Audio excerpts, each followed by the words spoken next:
Hello. Tonight we're going to continue with the storyline on the new event in Genshin. I don't think there's much left, but we do have the world quest after that left, so we'll get to do, I guess, the wrap up for Fontaine, or for Sumeru leading up to Fontaine. Not sure if that's gonna take a while or not, but let's get started.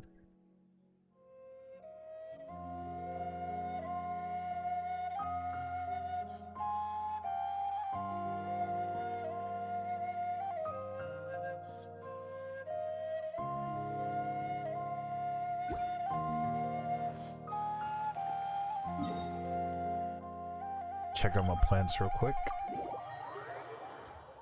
because I don't remember when I planted them. Another day and 22 hours.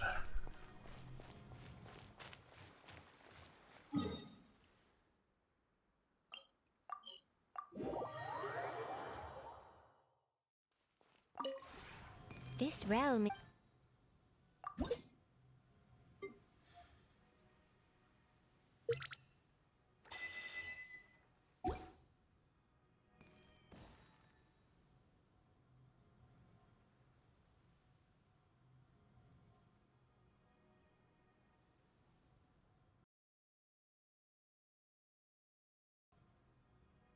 If you ever have any questions about the realm within.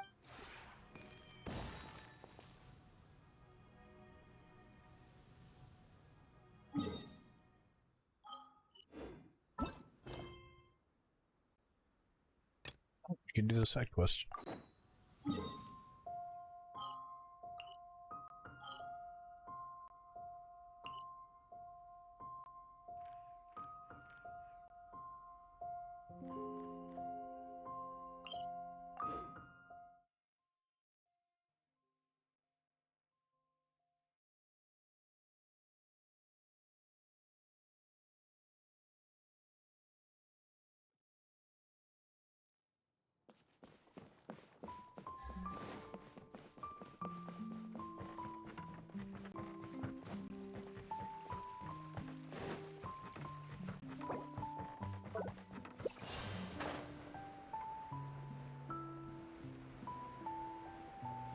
I went through last night after stream and collected all of the chests and time trials in the area so that I wouldn't be wasting time doing that today.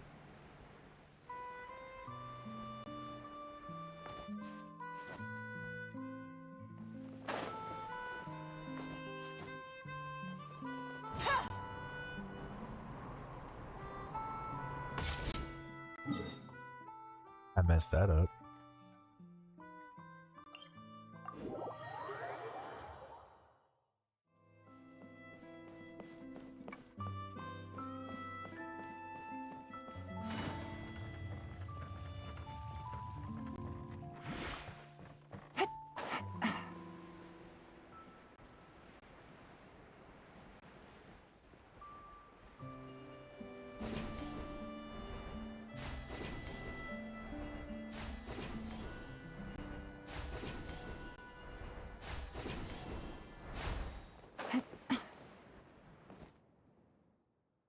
All inspections of play mechanisms complete.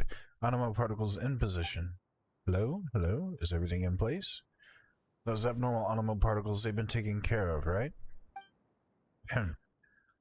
Well then, the performance of Sky Castle Savior, a play from Deia's 3-day reverie, will now begin. This story takes place in a remote, mountainous area.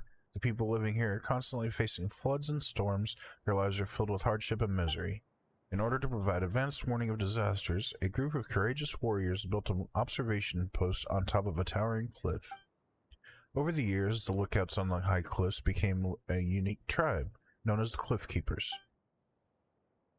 Speaker continues to describe the background of the story in detail. The difficulty in transporting goods to the cliffs made the lives of the keepers even more torturous, to the point where they had not a single complete home to live in.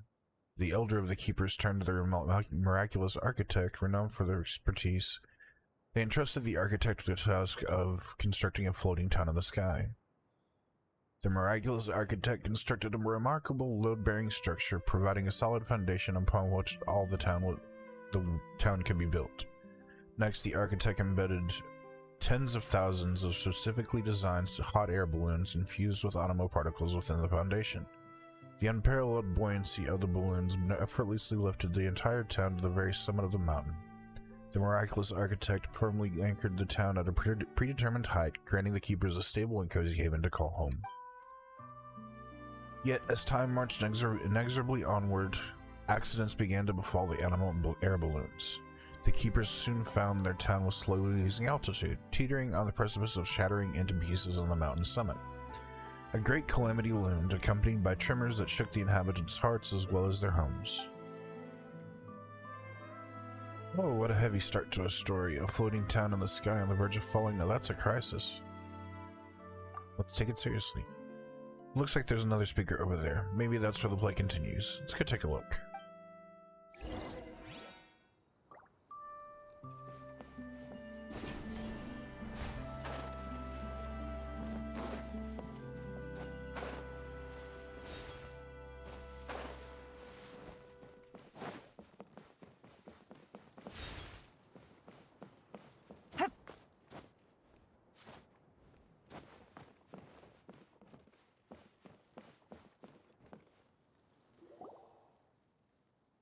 The elder of the keepers meets with the miraculous architect and provides a detailed explanation of the crisis looming over the flying town.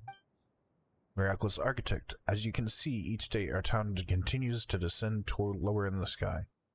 And though we long to safeguard the cherished home, our haven of warmth and security, regrettably we find ourselves helpless to do so. In addition, quakes have been rocking our town with immense force, alarming rumors are spreading like wildfire, and a sense of panic is now gripping the town. We're all gonna get smashed! We're all gonna get smashed to smithereens!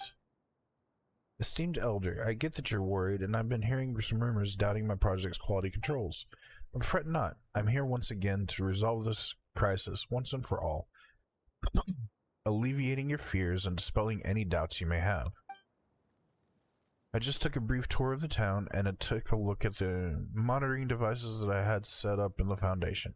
Guess what? I discovered the fault lies with a few individual lift balloons.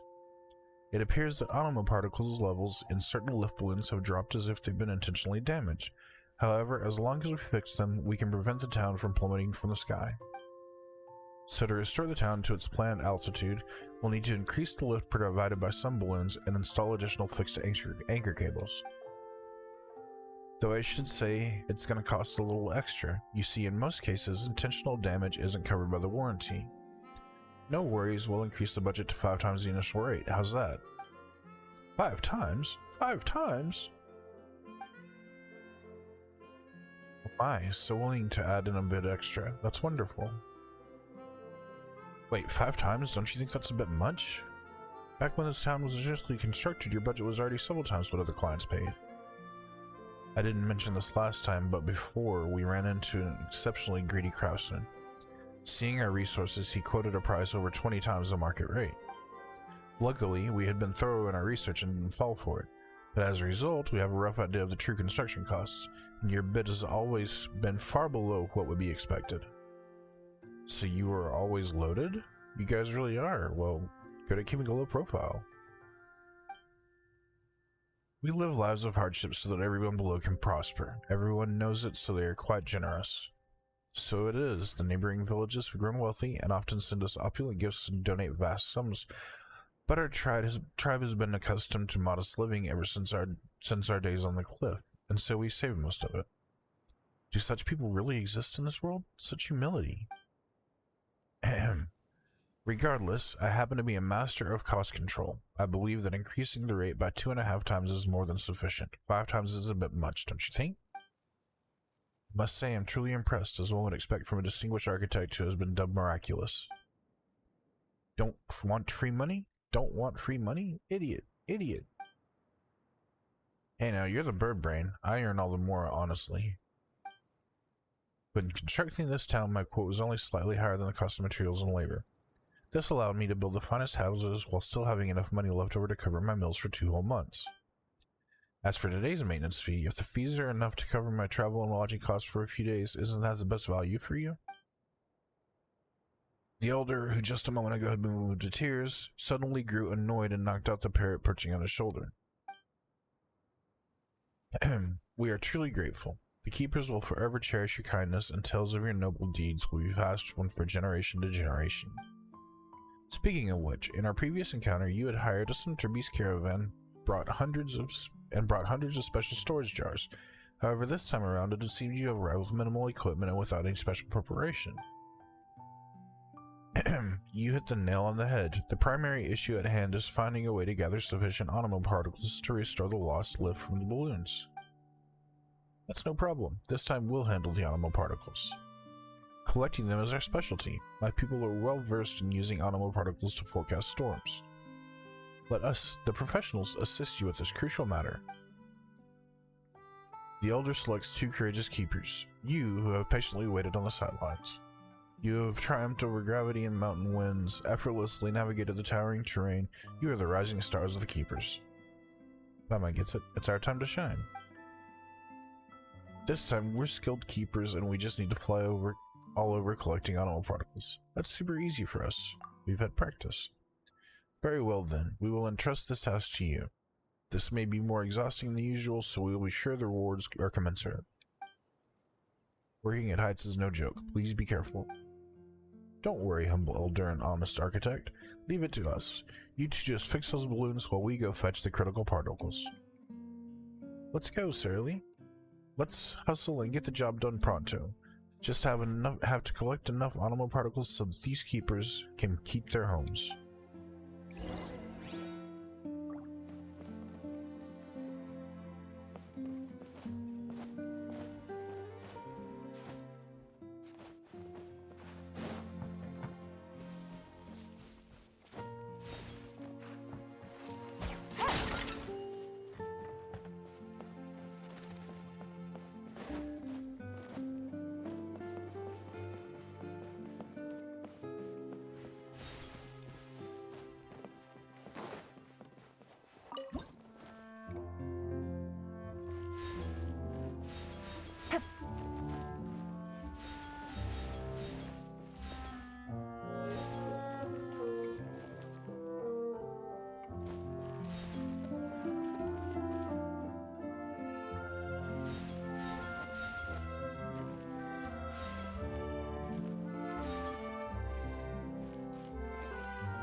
Quietly now.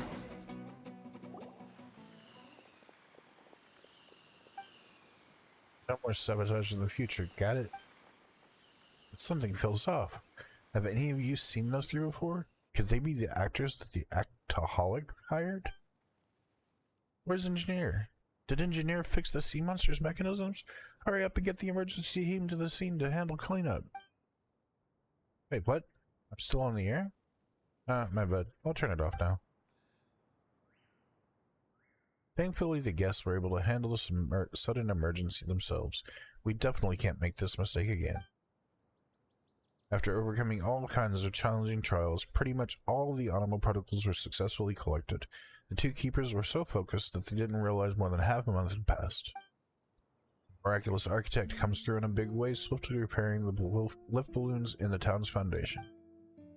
The narrator on the speaker sounds a bit anxious, don't you think? Pamon's got no clue, but it's probably not important. Let's get back to the play. The narrator mentioned that we've jumped ahead a month and a half in time, which saves us from waiting for the architect to fix the balloons. Let's go and meet them now.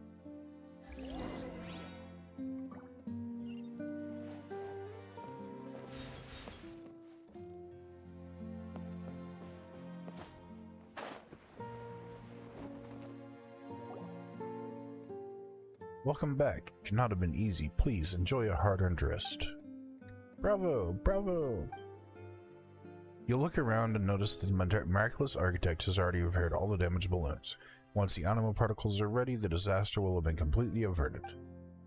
The Elder calls upon the other keepers, who arrive with steaming hot food and refreshing drinks. Your efficiency has also left the miraculous architect stupefied, staring in awe. You already completed the collection? That's a full 5 days faster than my expectations. No wonder the Elder said you guys were the pros. Now that we have enough anima particles, I'll replenish the lift balloons without further ado. The narration from the loudspeaker paints the following scene. The miraculous architect whips out a nifty gadget and dashes around, spreading the anima particles you gathered through preset interfaces to devices scattered all across the Foundation. With the lift provided by the balloons restored, the abnormal vibrations come to a sudden halt. The village ceases its descent and gradually ascends back to its original altitude, while the powerful air currents disperse the vast expanse of the clouds. The once somber sky clears and the town is once more embraced by radiant sunshine. The keepers erupt in celebration. Awesome, the town won't plummet to the ground and crisis has been solved. Time for a round of applause.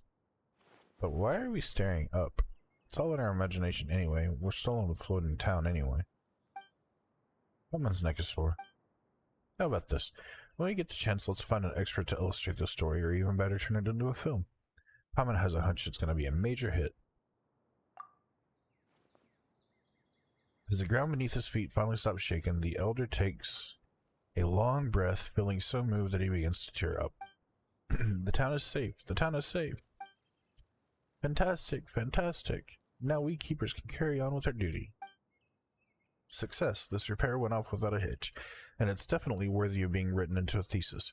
Oh boy, it's a perfect example that could make even make it into a textbook. I won't have to worry about food expenses for the next 2 months. What kind of marvelous creation shall I dream up? But if I may, it appears the town is still ascending, and if it surpasses its original altitude, when will it come to a stop? Oops. I may have been so focused on fixing balloons that I forgot to secure the anchor rope to counteract the lift. No need to panic, the town is rising at a relatively slow speed and we can use smaller cargo balloons to attach the anchor. It'll be a cinch. I see. I thought that after witnessing the success of these two heroes, you came to the conclusion that we could all walk up walls and live in the sky. Ha, the keepers aren't as mighty as that. Please address this issue as soon as possible. Ask for more money. Ask for more money. Earn a bit more. Earn a bit more. Sure, if the Elder would like to build a lavish bird cage and confine you within until you learn proper speech etiquette and business ethics. Forget about any extra charge, I'll cover it myself. Despite the little hiccup at the end, the story wrapped up beautifully. Thus, as always, the troubles of the Cliff Keepers were resolved by the miraculous architect. This floating town in the sky will keep on supporting the Cliff Keepers, ensuring lasting peace and prosperity in this region. And thus, the Sky Castle Saviors comes to an end. Thanks for watching. Wouldn't it be listening? Encore, encore! The curtains have fallen, and even though it wasn't perfect, Paimon thought it was decent. If Paimon was a wealthy merchant, Paimon would invest a ton of money into Deia's 3D Reverie and make every prop and scene amazing.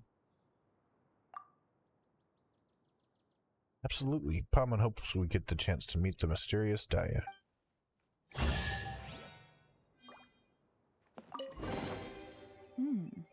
Easy money.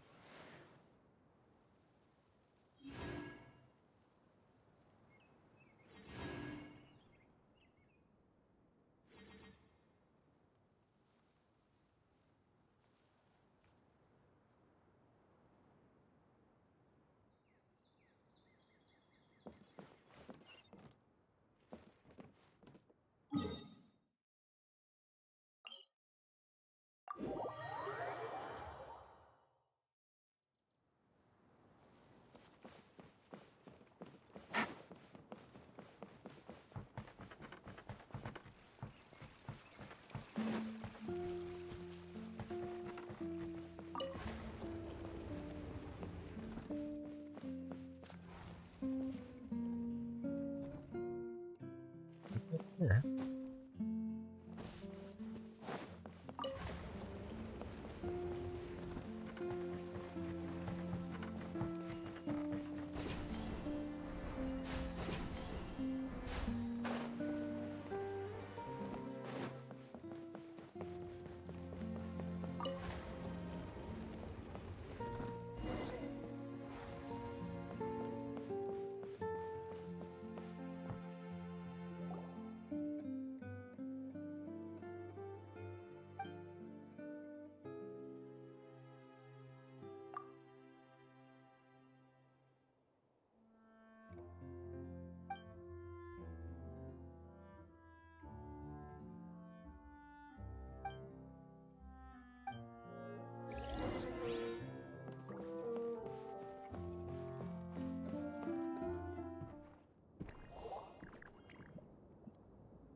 Burgle.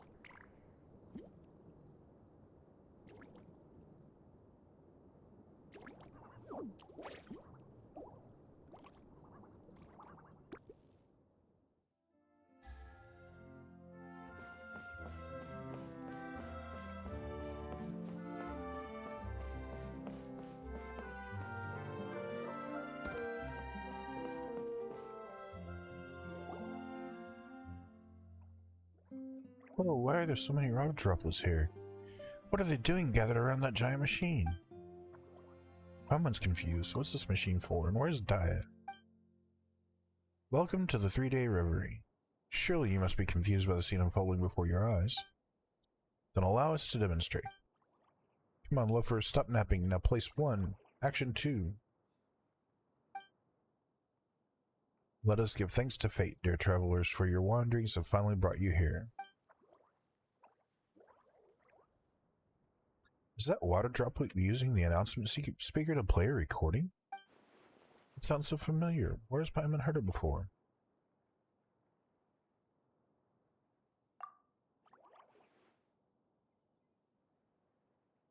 Hustler, you're up. Place 3, Action 7.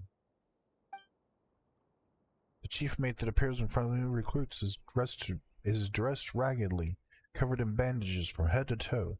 It is readily apparent that they barely survived an intense battle not long ago. Paimon remembers this is from the Black Knacker and the Aldevarian Kraken.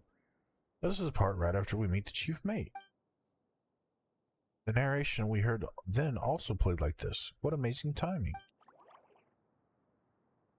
The Harem Scarum and Black Knacker are about to reach the pass where the treasure is hidden. Hurry up and prep the scenery and props. Don't you dare screw this up. That water droplet is now operating the device? Paimon can't see how. Correct. The function of this massive device is to control the timing of all the mechanisms in every play. Our diligent Hydro-Eidolons are constantly monitoring the progress of each show, so that whenever tourists arrive at the designated spots, they hear the proper narration of each proper device is activated on time. As long as guests follow procedure, a fantastical 3-day reverie will play out before your eyes. Of course, if guests try to leave partway through or behave unexpectedly, then they'll really impact their enjoyment of the show.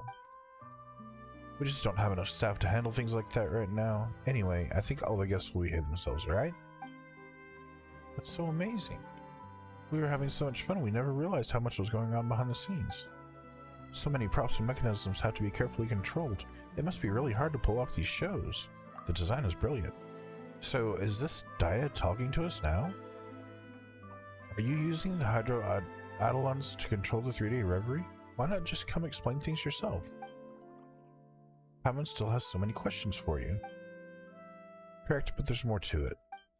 Everything you have seen and everything inside this broadcasting station, including the chief director, fake playwright, loafer, hustler, and the harem scarum, as well as the other unseen and unheard Eidolon maintenance staff, of course, combine all of these and that is Dia, not a person, but the entire system itself, creator and controller of the show.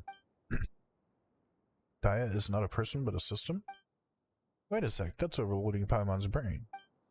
Paimon knows that the water droplets are smart, but can they actually design such a complicated system by themselves? There must be a designer behind the curtain. Yes, that was the case at first. Your surprise is expected. Long story short, Dia's 3-day reverie started with the passionate director Zosimos. During his short stay in Valerian Mirage, Director Zosimos poured his energy into putting on exciting plays and never had time for anything else. As he spent more time with the Hydro Eidolons, he discovered their intelligence and rich emotions. Hydro Eidolons enjoyed his plays and looked forward to the next show. They also wanted to share their enjoyment with visitors. An idea grew inside Zosimos' head. Could Hydro Eidolons direct or even design a show? So bold. Sounds like teaching a group of children to be directors. Indeed, it was difficult. Fortunately, everyone worked together. Our joint efforts overcoming all obstacles. Director Zosimos trained some of the Hydro Eidolons most passionate about plays, teaching them the critical concepts involved. After some trial and error, Zosimos wrote several sample plays with detailed explanations regarding the thought behind them. With Dia's help, he built the controller, as well as the mechanisms connected to it. In addition to the lines from the play themselves, Director Zosimos also recorded lots of commonly used words that we could combine into sentences to communicate with guests. After a lot of practice, we finally learned to put all 3 sample plays without a hitch. 3 plays are indeed The Black Nacre and the All-Devouring Kraken, Petrifying Gaze, and Sky Castle Saviors. That is to say, Director Zosimos prepared the foundation and infrastructure for Dia's 3-day reverie, as well as left the scripts and with accompanying instructions. We definitely never noticed the whole thing was controlled by water droplets. That's quite the compliment. We appreciate your validating our hard work, and proved many of our ideas correct. This is the reason why we wish to provide you with a token of our gratitude, and show you everything that went into the production of the show. Don't mention it. That's right, we experienced a really special attraction that broadened our horizons. We should be thanking you, Dia. Ah. Then we continue onwards to our next goal, writing our own scripts. To do this, we improve our understanding of plays, and keep collecting new materials. The one called Fake Playwright here collects stories from visitors and enhances our ideas with those. Even if it can't meet suitable guests itself, the Fake Playwright talks to other Hydro Eidolons about their encounters. Oh, so when we tell our stories to Fake Playwright, it helps you write new plays. Exactly. If you have time, please talk with Fake Playwright more. Also, please continue to enjoy your time in Valerian Mirage, and please talk with more of the other Hydro Eidolons here. No worries, Papa necessarily love it here. We'll definitely provide you with lots of great material. Actually, there's something else. Paimon's been curious about it for a while. Why is it called the 3-day reverie? Could it be that Director Zosimos spent 3 days on each play, or more like 3 days in total?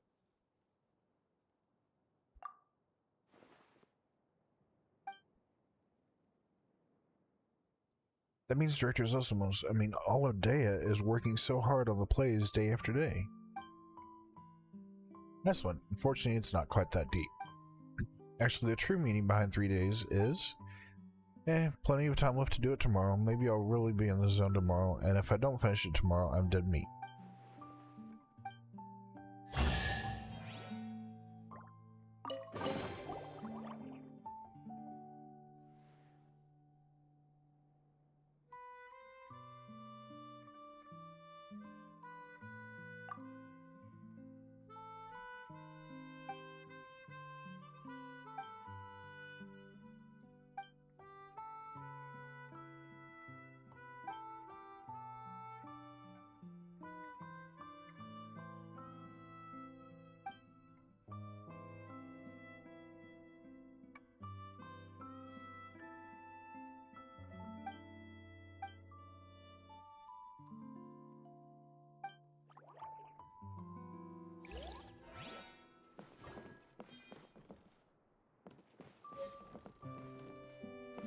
Okay.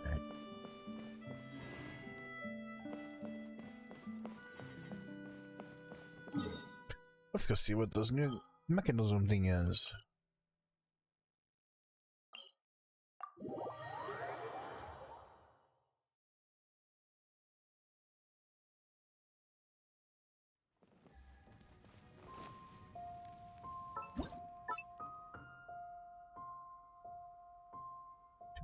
fast.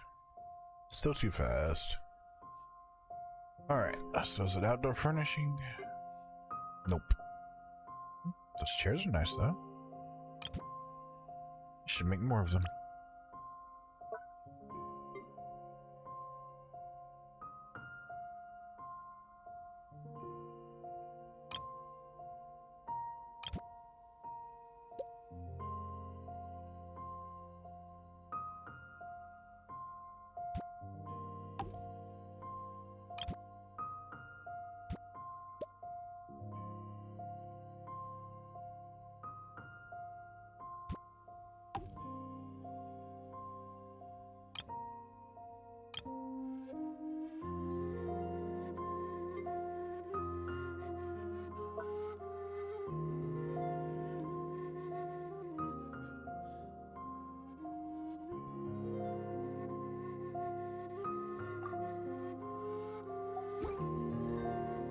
So there were only 2 of those. Does that mean that the 3rd one is somewhere else?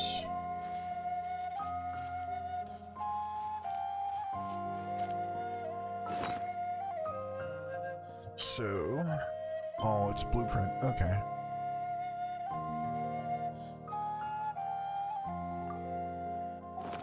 Let's go make it and see what it looks like.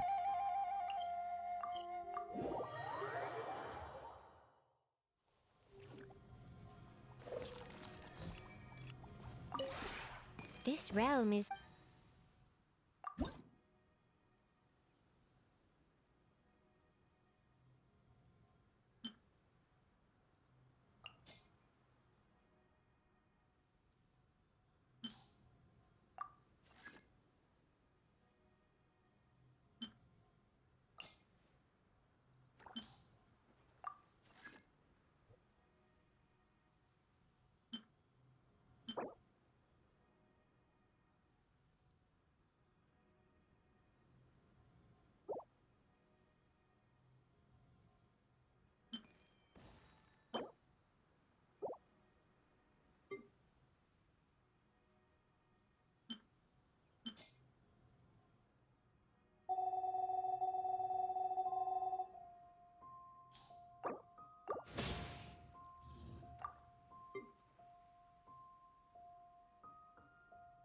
So I'm making that and that.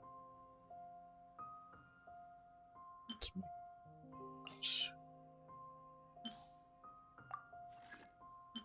those.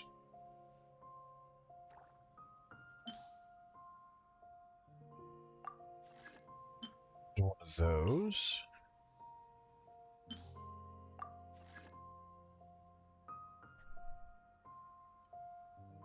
That's 5.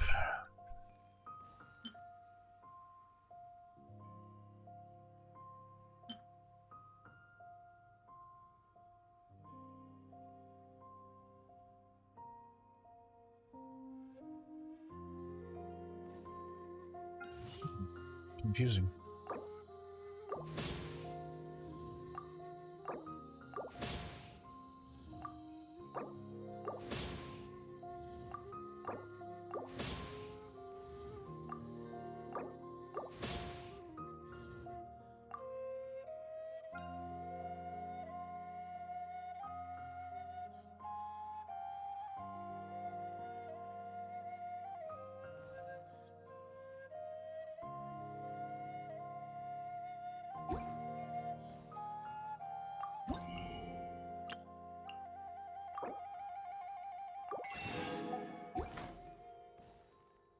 If you ever...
here.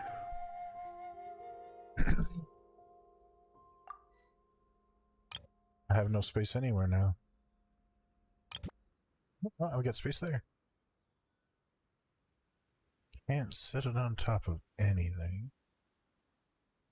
Can sit it on top of that.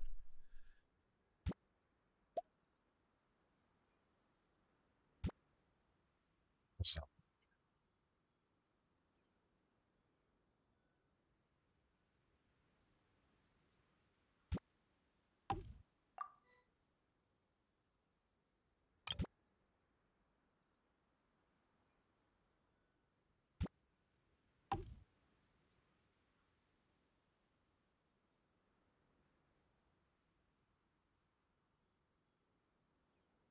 Food stall.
Done.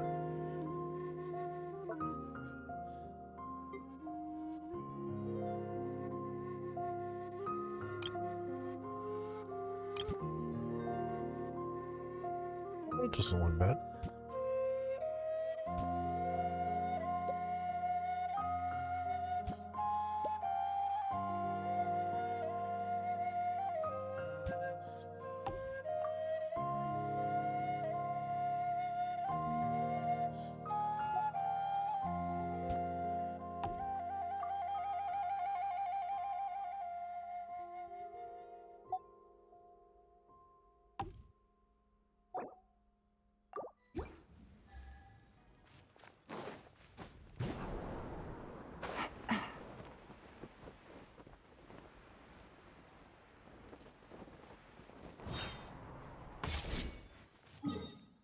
Alright, so I must be missing a chest.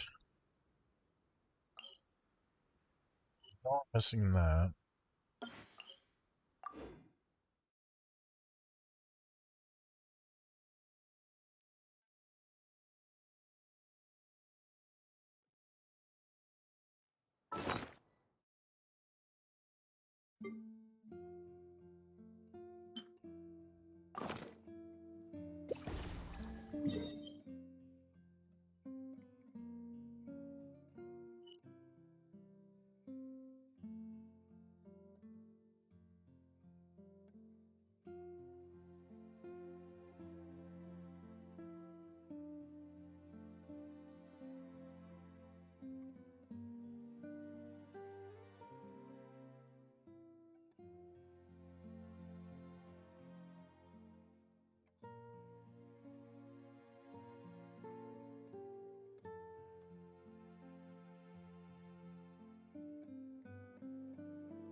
Good roll.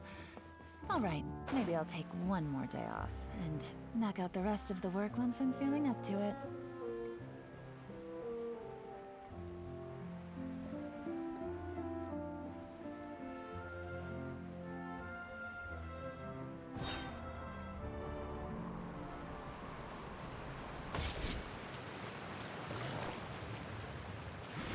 A bitter pill to...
A Haha. chest full of valuables and a trove of Okay, so I just screwed up.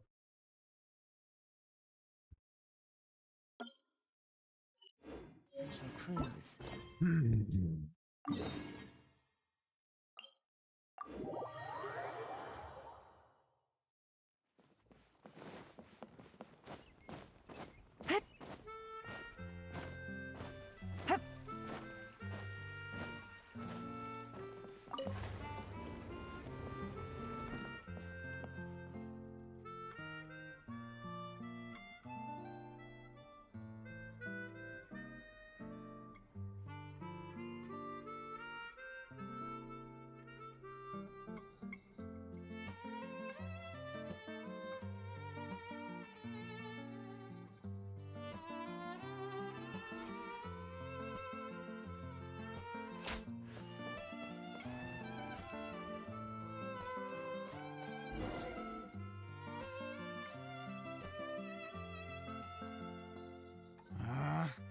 Where did it go?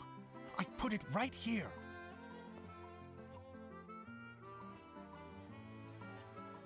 Hey, Zosimos!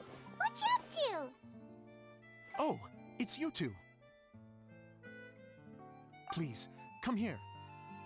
Feast your eyes on this stage. I designed it myself.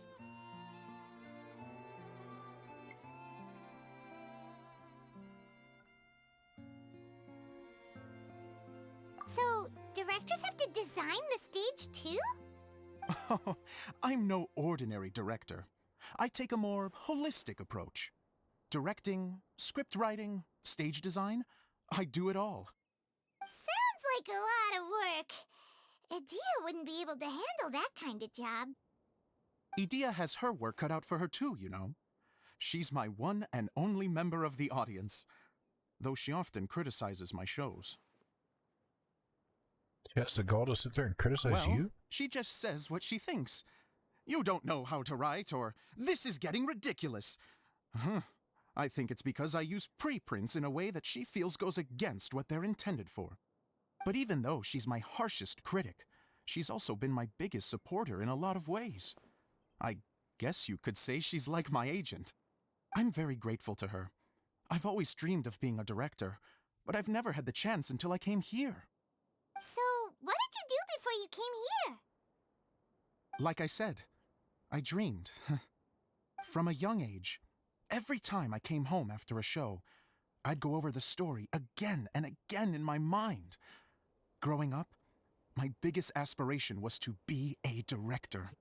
Unfortunately, I couldn't offer much beyond my practical skills, so I ended up spending most of my time as a prop designer and doing a bit of set design on the side.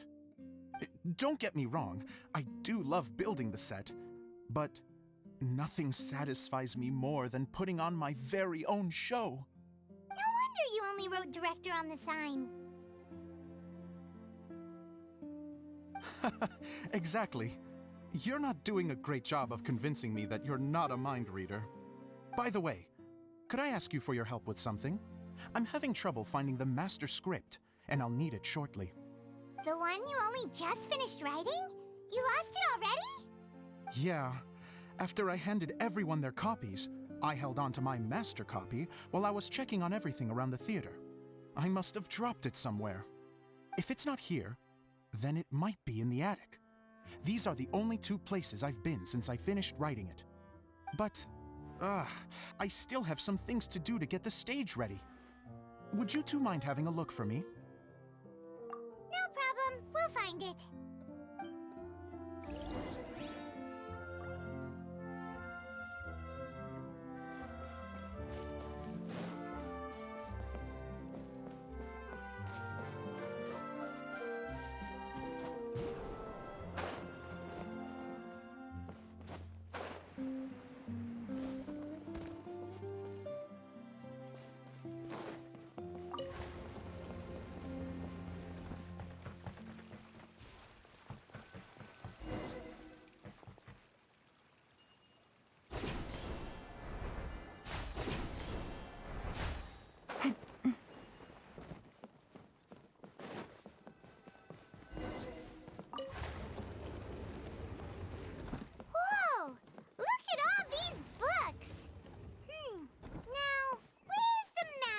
script. Gurgle. Oh, it sounds like a water droplet is on the second floor. Let's go have a look. Yeah.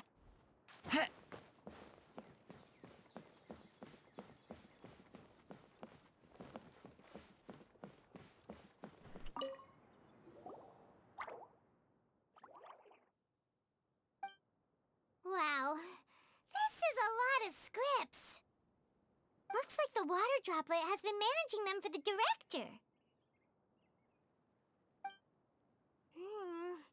Most of them look like works in progress. Then it should be the one that's finished. Okay, let's look for the thickest one and then check the ending. This is the only script that fits the bill. Plus, it looks pretty new. This must be the master script. Let's go give it to Director Zosimos.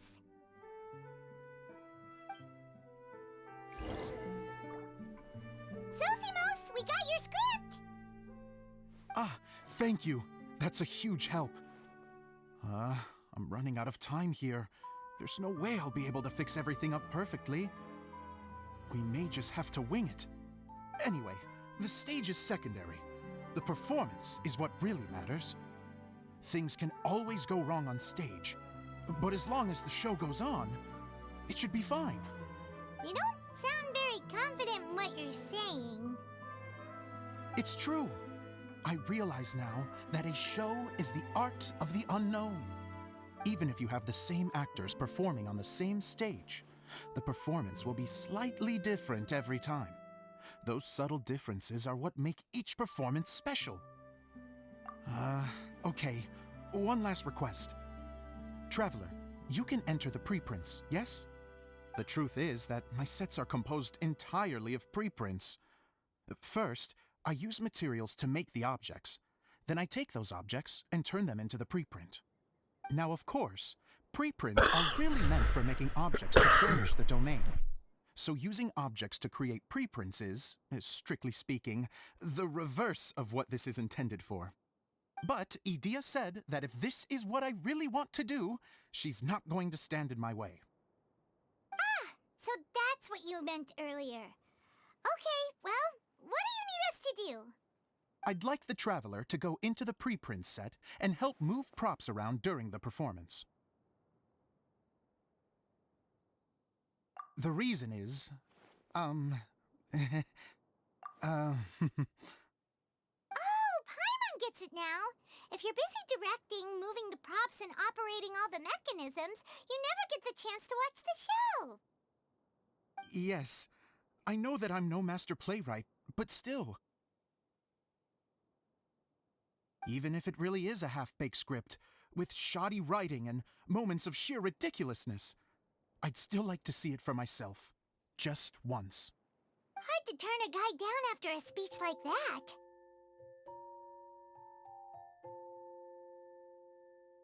Thank you. Genuinely, I'm so grateful. I'll go and inform the others. Then, as soon as you're ready, the show can begin.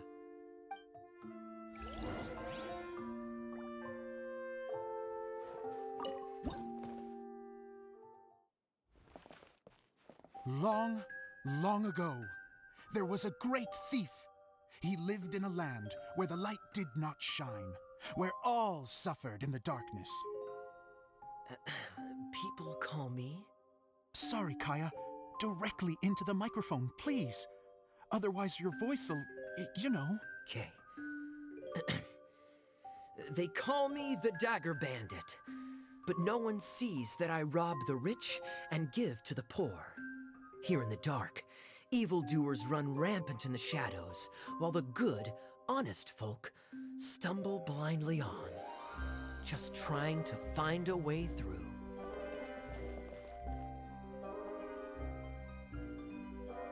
As the bandit brooded, suddenly the world was inexplicably changed as a single star appeared on the horizon and flew across the sky.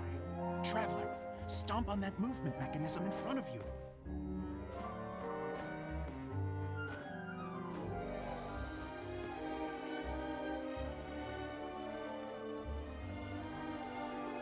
Light. A brief flash, yet enough to illuminate the world. If I can find the source of that light, I can shine it into the darkness, and the people will suffer in blindness no longer.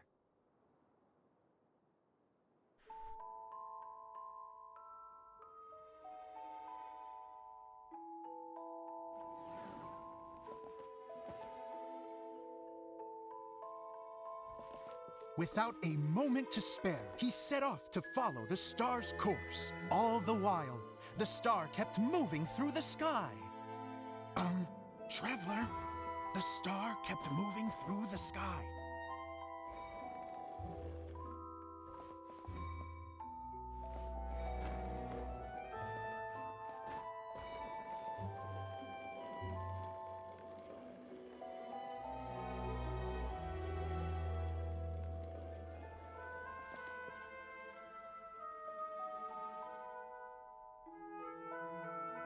Looks like I have to go through the desert. This could get dangerous. If everything he'd heard was to be believed, the desert ahead was a no-man's land filled with horrors. Worse still, the star had landed in the most difficult-to-reach location, surrounded by sheer cliffs. But he was determined to press onward. I've come this far, and I'm not about to turn back now.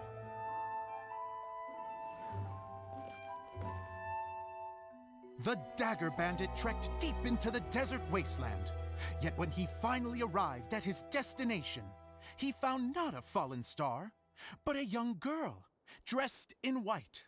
How strange. I'm positive this is where the star landed. Young lady, do you know where the light has gone?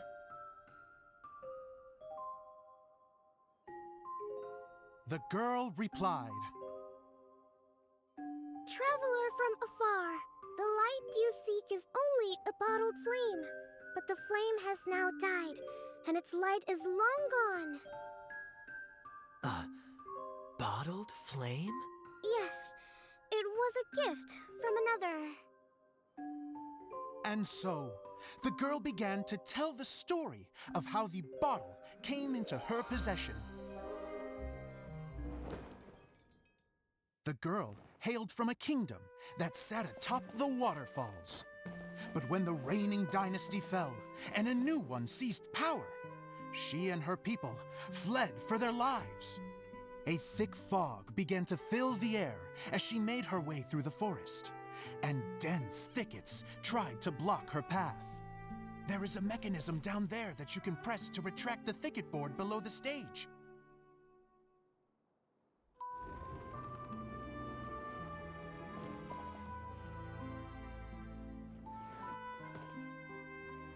If I only had a lamp to guide me through this wretched forest, then I could survive. With scratches covering her arms and legs, the girl pressed through the pain and made her way forward. The road ahead was arduous, but she was determined to press onward. I've come this far, and I'm not about to turn back now.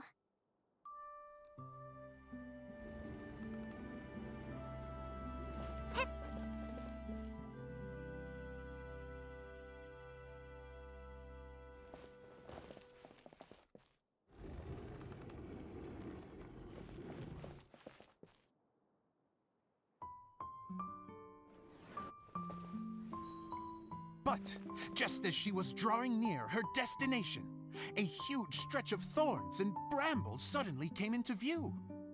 Despair set in and began to weigh on her heart.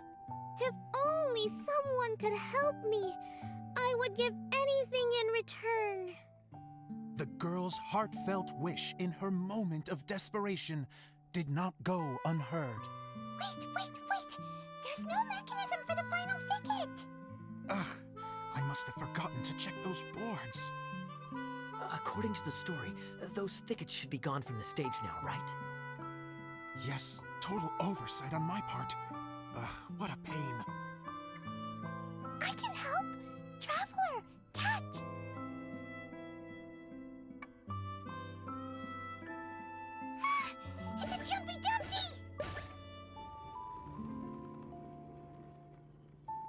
The girl's heartfelt wish did not go unheard, for a Jumpy Dumpty who was passing by helped to clear a path for her. Oh, thank you, Jumpy Dumpty. And so the girl continued her journey deeper into the forest. But what she found there was not a lamp, but a mage glowing with fire. So, just to clarify, it was supposed to be the mage who helped burn a path through the thicket. Save it for the end, man. The mage took pity on the girl and handed her a bottle. Then, the mage began to tell the story of how the bottle came into her possession.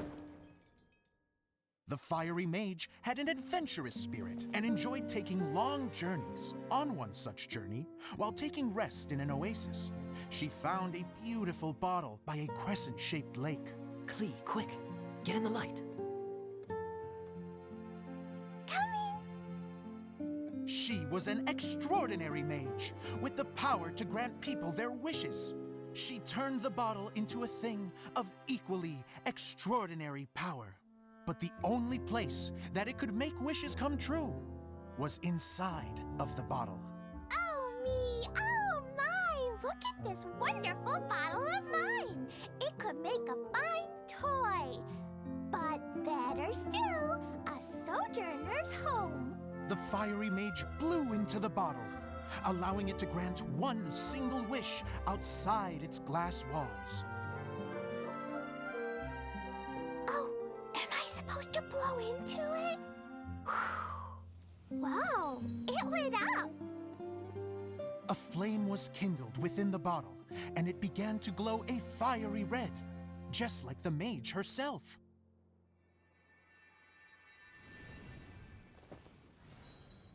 After the mage finished telling her story, she disappeared, leaving only the bottle behind. A magic bottle that can grant wishes. And I wish to leave this place and go somewhere where no one will ever find me again. And then, the bottle seemed to softly inquire.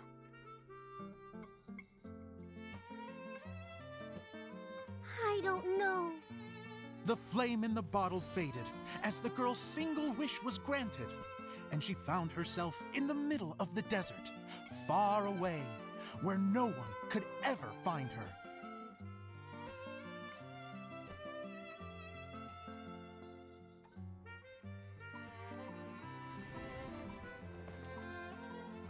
When the Dagger Bandit listened to her story, he sighed in disappointment that the flame with the power to grant wishes outside of the bottle had already died. But this doesn't make sense.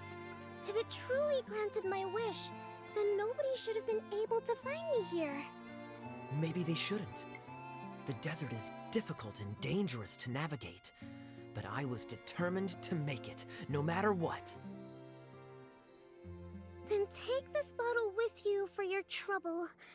It may be able to grant you your wish, though sadly, only within the confines of the bottle itself. All I wish for is light.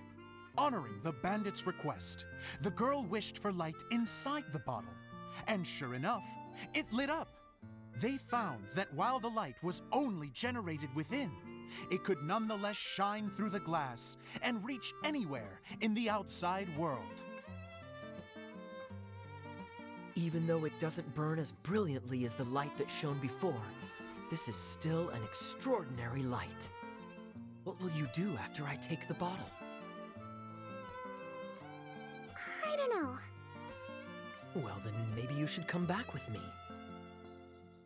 With no reason to refuse, the girl accompanied the Dagger Bandit back to the land where the light did not shine. They brought light to that place, and the darkness was dispersed, and they lived happily ever after.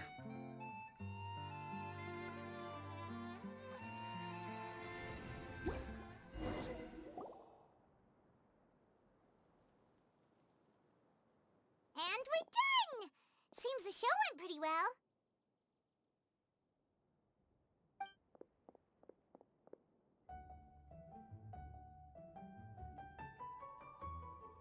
She's in her This outfit. honorary night! Didn't I do great? I felt like I really was the fiery mage! Wow, great costume, Glee! As soon as Paimon saw your shadow, she thought straight away, what a cute hat! Glee loves it! Thanks, Mr. Zosimos! Oh, wait, no, I mean, Mr. Director. Mr. Director? Ha! No one's ever called me that before. Thank you, my dear little mage. Thank you so much. Oh, I'm so happy. Miss Dia said that she tailored it a little bit so it would fit me, but you are the one who designed and made it. You're amazing. Yeah, that's amazing. And it sounds like Adia did a great job too. It was nothing really. Just one of those, oh no, whatever shall I wear to the ball moments. Sewing comes in handy at times like that. Sewing is an art in its own right. You're more talented than you give yourself credit for, Adia. Really? Oh, I'm just gonna go for a second. Please, chat amongst yourselves. She gets embarrassed so easily. She really can't handle being in the spotlight. Idia's a sensitive person and doesn't have a whole lot of self-confidence. I hope all the excitement hasn't brought her to tears. Oh, I'm a little worried. Don't worry. I'll go make sure she's okay. I'll see you all later. So, what did you all think of the play? Any thoughts? Huh? Uh-oh. Time to get serious. Now, are you sure you want to hear what we really think? Oh, absolutely. I had the courage to ask, didn't I? So, don't mince your words. Go ahead. Speak your mind. I can take it. Okay, Paimon will go first. So, the dialogue at the beginning was pretty good, but it ran out of steam as the story went on. Paimon could tell that you ran out of inspiration somewhere along the way. The characters were honestly a little bit ridiculous. Paimon didn't get what you were trying to do. The moment anyone started to show any kind of substance, suddenly the scene was over. Yes, all very good points, Paimon. I would add that in its attempt to pay tribute to the series 1,000 Nights, all semblance of a coherent was sacrificed. Plus, I do have to penalize you for the issues with the props. Miss Adia, what are you doing back here? Oh, you know, I return like the tide when people start discussing something important. Huh. Especially when it has to do with criticizing my show. But there was one thing I liked about it. Just one, mind you. The story had a good ending. You think so? I thought I was letting him off lightly. Adia, could I borrow you for a moment? Oh, sure. Excuse me for a moment. Back to you, Paimon. Keep up the good criticism. Okay, in that case, Paimon did have one other complaint. Let's hear it. Taking criticism on the chin is all part of being a director. The ending was all wrong. The girl's motives were clear and simple the whole way through. It was kind of jarring when all she had to say was, I don't know. And doesn't anyone else find it weird how her whole community was on the run, but she was only looking out for herself the whole time? I'm fine. I'm not going to improve without feedback. I also learned a lot this time with the chance to be off stage. To be honest, it was a dream come true. What a great attitude. You don't seem upset at all by our comments. I wouldn't say I'm completely unaffected, but you're only speaking the truth. They're all very valid points. Still, now that Paimon thinks about it, you did finish the script in a bit of a rush. Maybe we were being a little too hard on you.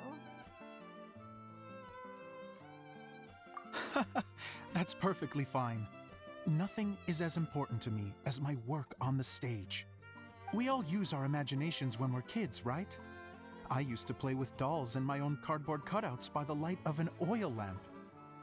The shadows would come to life and dance on the walls. I never got tired of it. Fast forward to now, and in many ways, I'm still that same little kid, lying on his bed, making sound effects. And I get the same joy from running a show now as I did in my little bedroom theater. Of course, a director can accomplish nothing without a cast and crew. So on that note, I want you to all know that I am eternally grateful to each and every one of you. Hey, don't mention it! We had a blast! Okay, here, take this. Your component, as promised. It's the bottle from the show! The one that lit up when I blew into it. That's right. Can you guess the secret behind why it lights up? Oh, maybe there's an invisible fairy inside that opens its eyes when you blow into it. Bingo! You guessed it. That should do the trick. Oh, wait, this needs tightening up a little. Hold on, this will only take a second.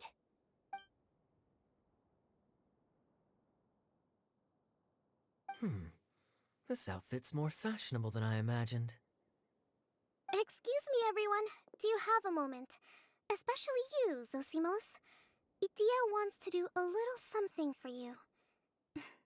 She says it'll be a dream come true. A dream come true? Yes. She said that as useless as she is, she wants to do something for you as the first person to have heard of your dream of being a director. Her words, not mine. I have to disagree, though. I have never thought of Idia as a useless person. How is this suddenly about me? If everybody is ready, then I'd like to invite tonight's male lead to take the stage. Ta-da!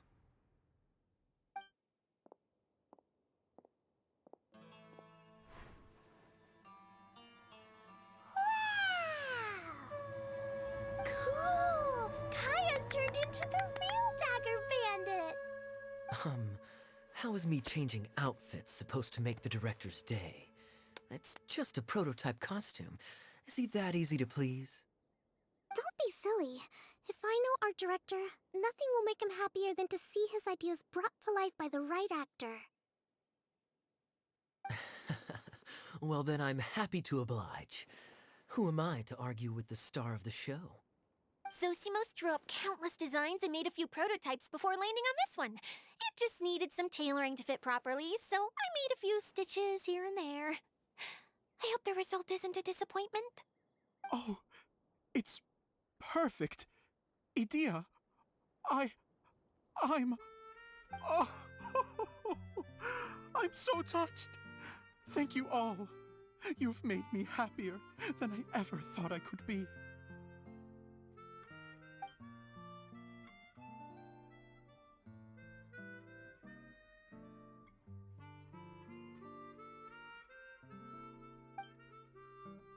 How are you doing?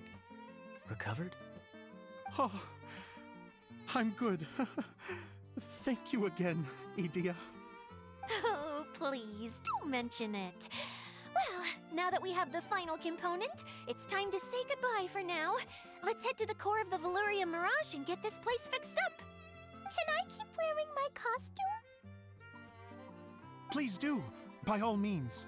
Both of you can keep your costumes. It seems only fair. Yay! Kaya, keep wearing yours too. It looks amazing. I agree with our mage. I'm sure it's not every day you get to play such an unforgettable character. Sure. I think I can be a bandit for a little longer. Bye-bye, Mr. Director. Take care, my dear friends.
Hello?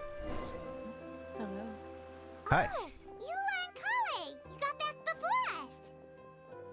How are you? Yes.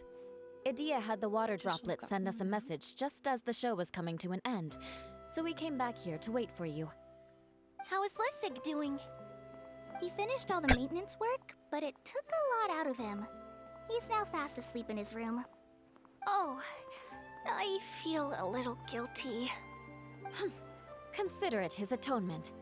It's only fair that he had to do something constructive before being able to sleep soundly. Seriously, don't waste your concern on him. If you say so. Okay, without further ado, let's go and fix the domain! Isn't this where we first met Water Droplet? Correct! The core of the Valyria Mirage is the largest streaming projector of all, and this domain is one gigantic preprint. Whoa, so everything we've seen is created by this? That's incredible! So, to fix it, same process as usual, right? Do we need to use the preprint? Exactly! Well done! You catch on quick. It's hard to forget after doing it so many times now. Let's get going. This is the final step! Yay! Suddenly Paimon's really excited! The hub consists of these components. All you need to do is place them onto the foundation in the right shape. The right shape? But we've never seen what it looks like. Oh, don't worry about it. Close enough will do. As long as it can spin, it'll be fine. Should be fine. I think. Sometimes you have no standards whatsoever. I guess it'll be time for us to leave once this is fixed. Something that spins. Would a water wheel count? Wait, this is Zosimos' bottle lamp. Try sticking it in somewhere where there's a gap. And maybe on the right. What's making that shadow? Is it the rope? I feel like the rope should go from one part to another to connect them together. It's like doing a jigsaw puzzle.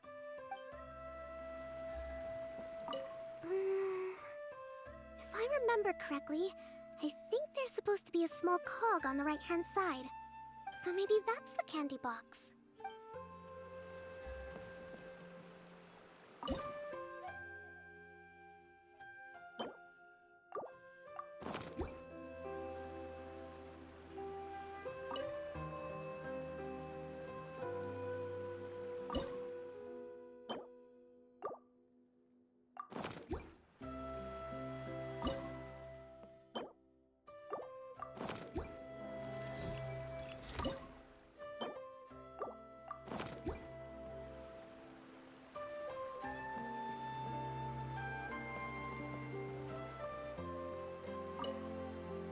The top one is rope if that helps any. Yeah, I got that part.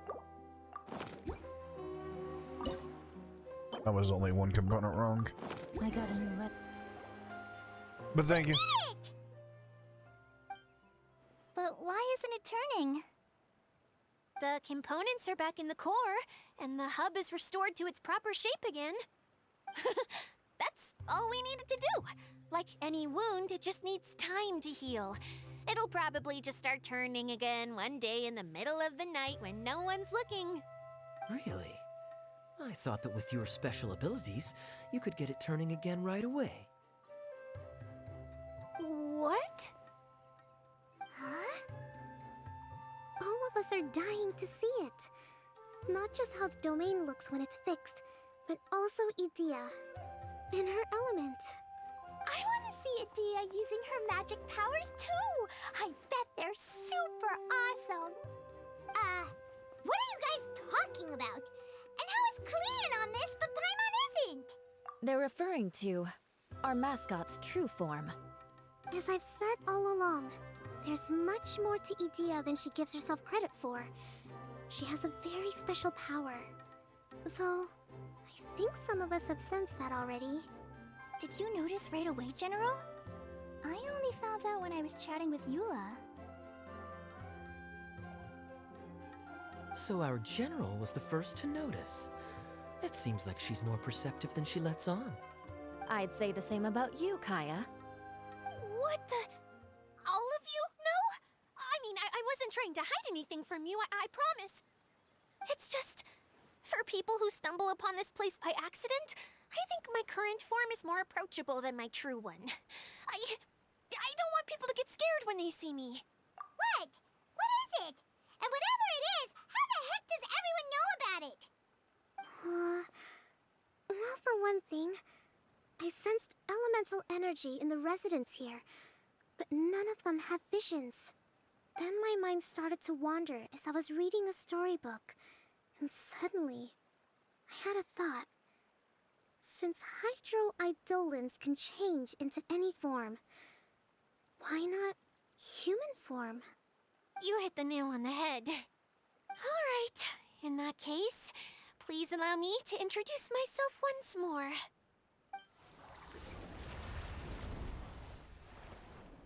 I am an Oceanid who was exiled here when the former Hydro Archon passed away.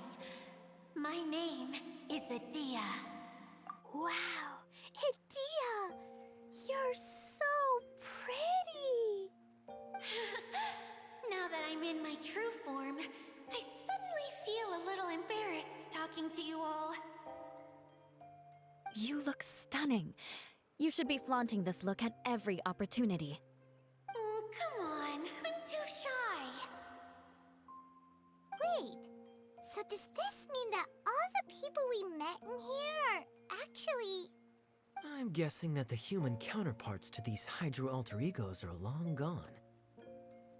That's right. When they wanted to leave, I took them to the edge of the desert. The components are, in fact, gifts that they gave to me before they left.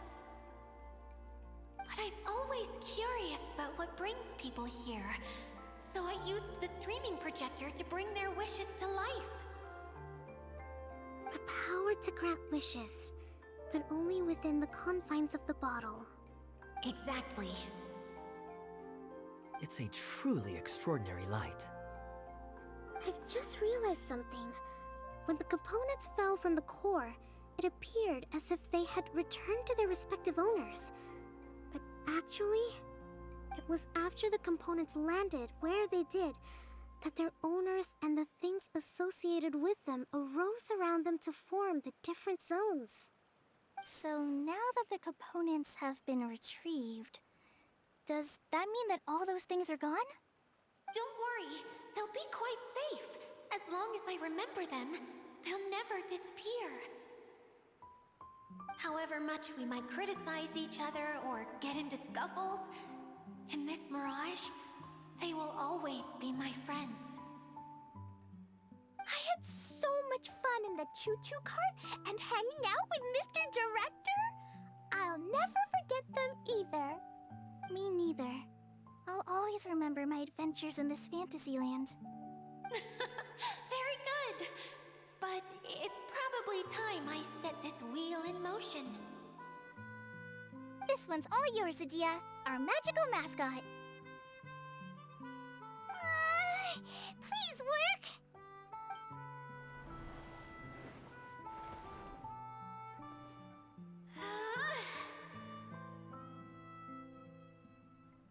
Huh?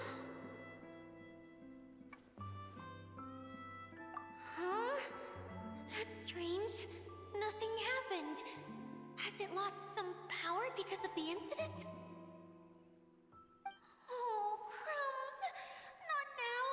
Not right off the back of everyone putting me on a pedestal and me acting like this is going to be my big moment! Someone get me a bottle! I'm hiding myself away! See you in 100 years! You're already in a bottle. What now? This was the only way! Now I'll never be able to show you how the Valyria Mirage is supposed to look. Hold on. I have an idea.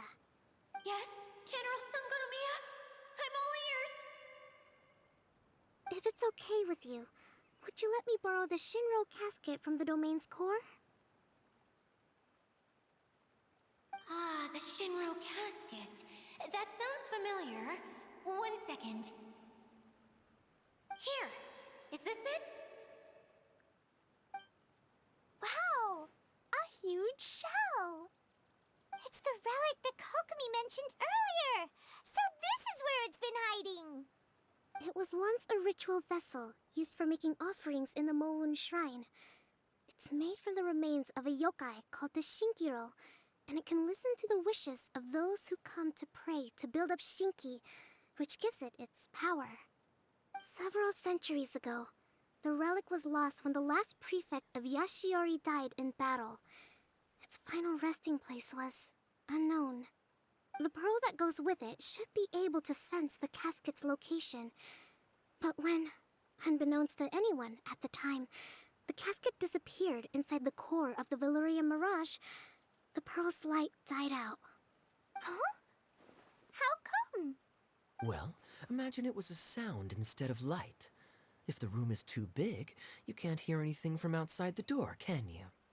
Oh, I get it now.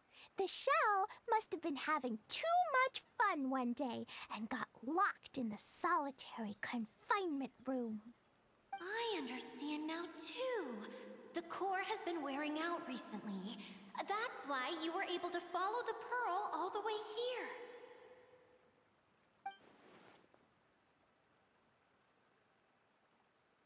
To get back to the story, without the offerings at the shrine, this vessel quickly loses its power. Yet countless people who have visited this domain brought their wishes with them and left a small piece of themselves behind along with their gifts. These have the same effect as the offerings at the shrine. Wow! I never knew this thing was so powerful. It is. Powerful enough to help you repair the Valyria Mirage with any luck. But what do I do with it? It's simple. We just need to awaken it by telling it what we wish for. For example, my name is Sangonomiya Kokomi, the divine priestess of Watatsumi Island. And my wish is to use my critical thinking and strategic planning skills to bring a little more joy into the lives of my fellow Watatsumi Islanders, as well as the lives of everyone I cherish. Itia, what do you wish for? Me?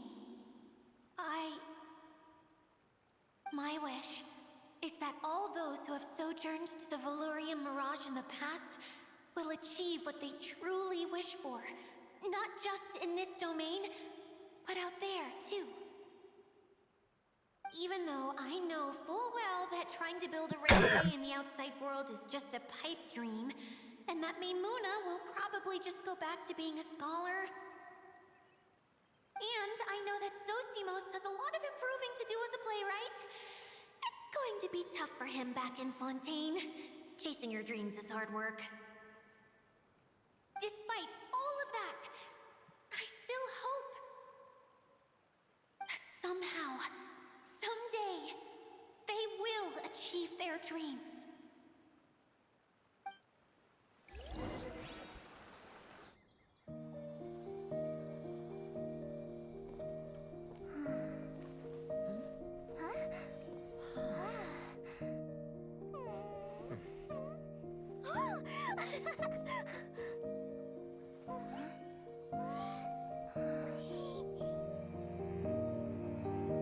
Okay, the combined power of our hopes and dreams is at your disposal.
Come on, hurry!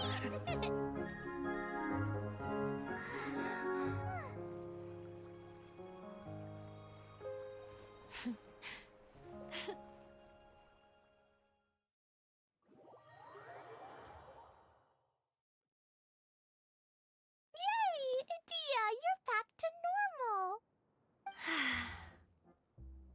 Everyone's praise and curious questions went to my head. I said so many things I'm so ashamed of, and I lost the courage to live on. Please don't say that. Yours was a noble wish. Yeah, and you weren't granting wishes for yourself. You did it for other people. I have friends like that too. Other people's hopes and dreams are what motivate them. They'll work tirelessly just to see them smile. If you ask me, that's one of the most noble things a person can aspire to. Please, no more praise. I'm really not comfortable with it. It makes me feel so ashamed. Someone like me doesn't deserve so many people's praise. It's like I'm dreaming. Well, at least the domain is fixed now, and all the components are back in place. What's the matter, Klee? I suddenly have loads and loads of more wishes. I want to ride the choo-choo cart again and look down from up on top of the big wheel. Is there a way to get up on top of the wheel, Idia?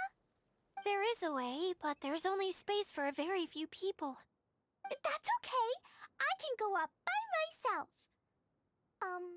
But it'd be more fun with Miss Honorary Knight. Are we sure about this? It's so high. What happens if we fall off? Well, yeah, but Paimon's just worried for you. Don't worry, I'll be there to make sure no one falls off.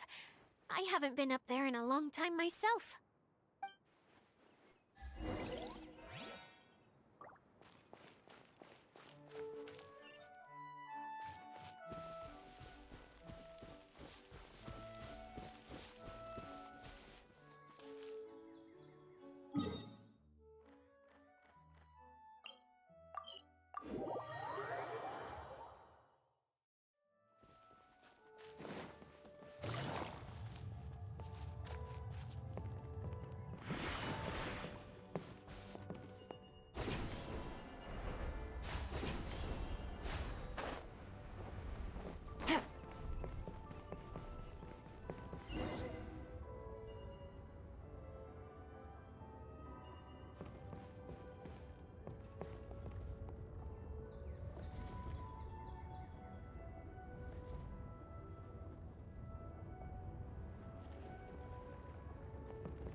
Wow! So high! I can see everything! Idia, next time you need to bring Kaya and the others up here. Sure thing.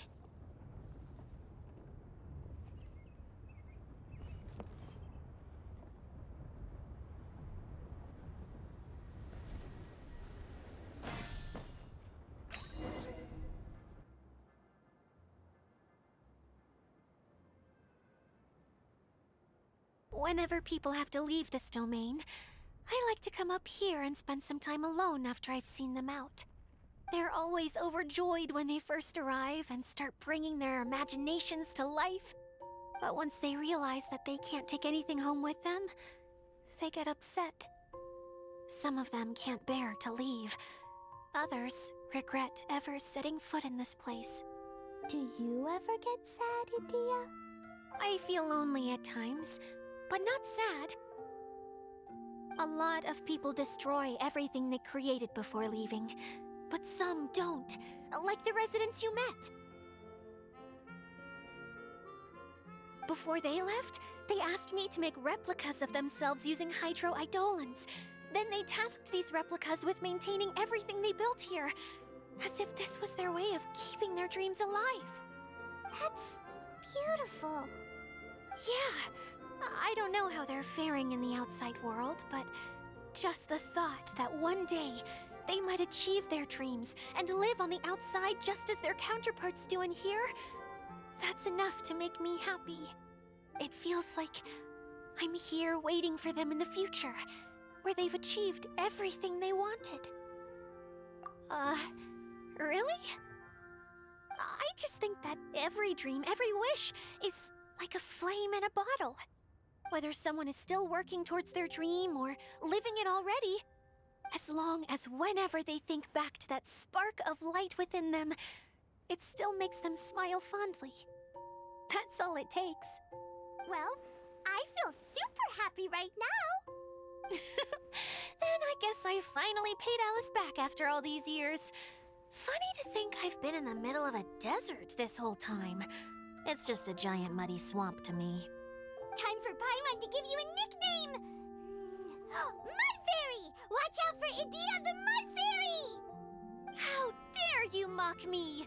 Roar! I'll gobble you up in one mouthful! Oh, I'm still embarrassed to have shown you my uglier side, but I'm glad the Valorium Mirage is up and running again. This place is going to be bustling with activity again soon enough. I hope you'll take some time to enjoy yourselves. Yep, I want to get everyone together for one last ride on the choo-choo cart.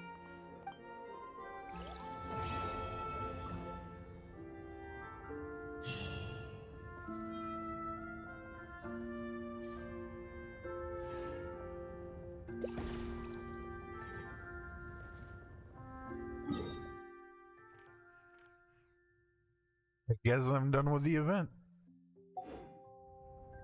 No, there's still one more quest from her.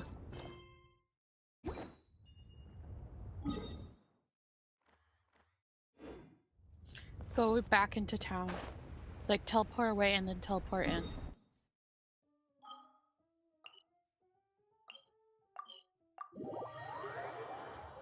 Oh, you just have to teleport to somewhere else in the Mellowlane.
treasure. One way to draw your target out of hiding.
Take it easy.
Don't forget to wash your hands.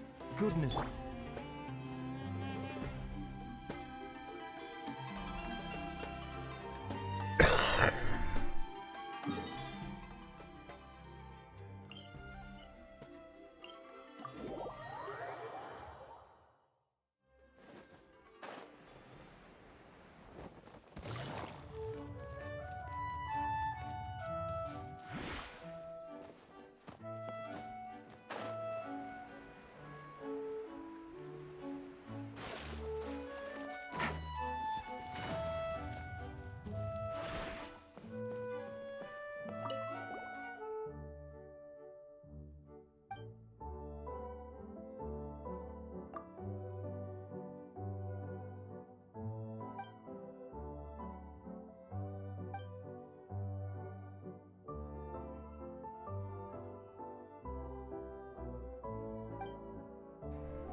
Take it easy.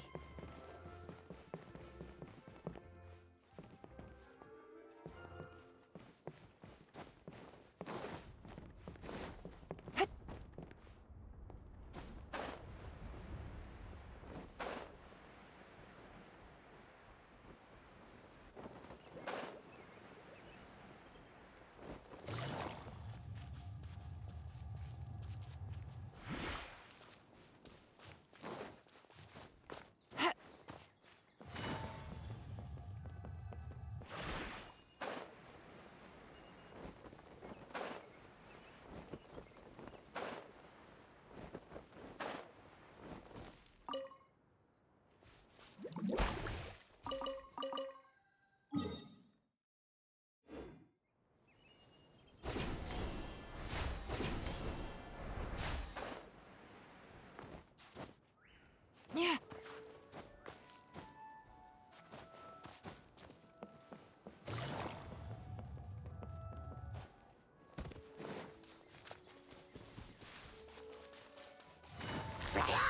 Gotcha.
Quietly now.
Easy money.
Okay, is there a shop that I'm not seeing? There's no shop. Okay. Huh. Good roll.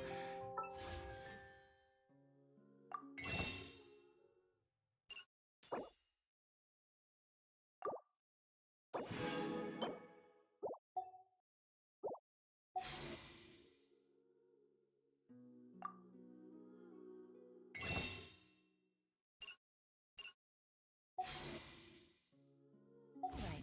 Maybe I'll take one more day off and...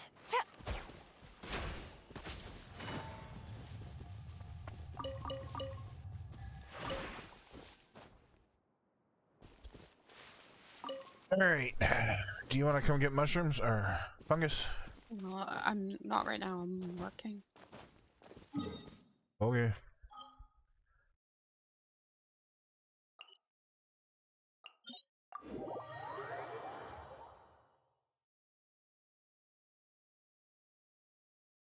Ew. My internet. Come on.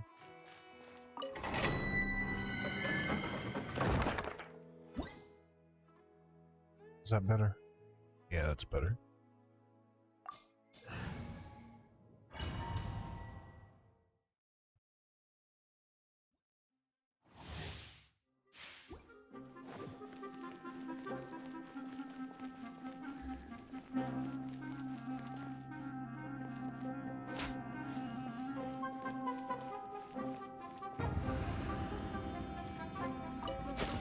You are not Busted. Things are about to get dicey.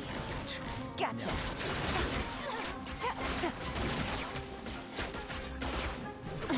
Gutsy. Busted. meet again.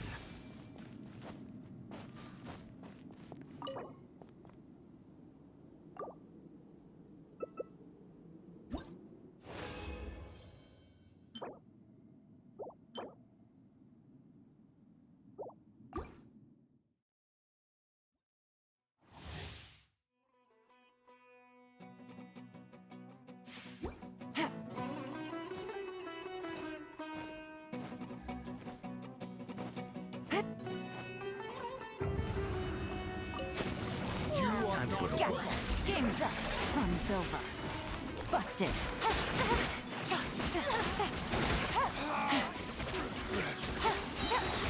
Now testing my patience. We'll meet again.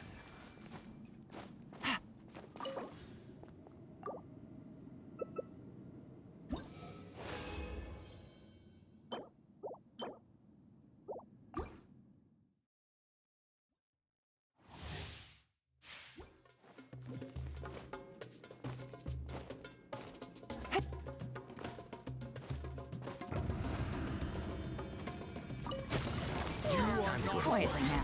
Things are about to get dicey. Gotcha.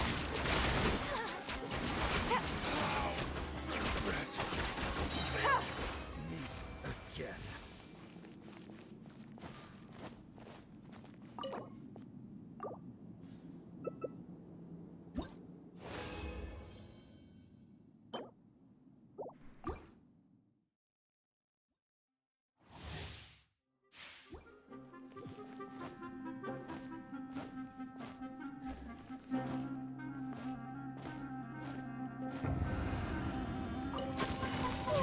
Busted. Here comes the catch. Quietly now.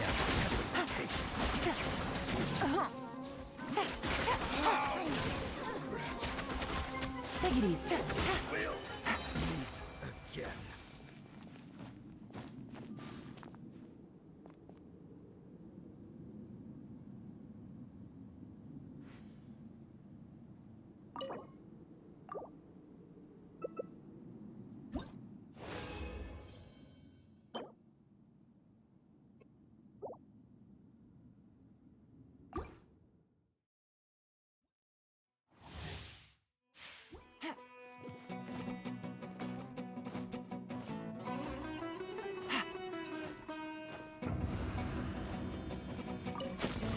You are not Game's up.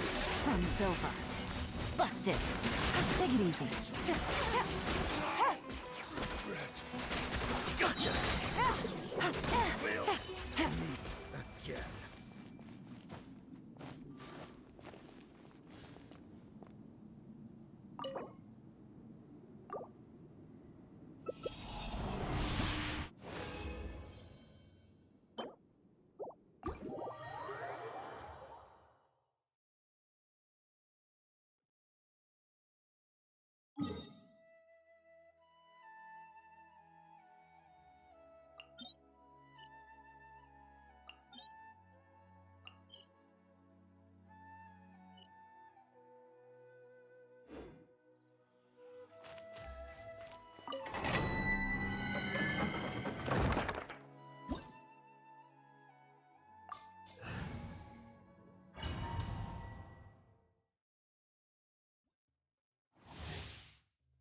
Take it easy.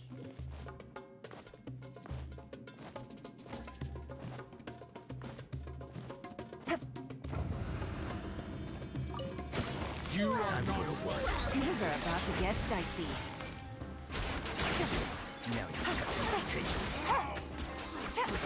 Gotcha. We'll meet again.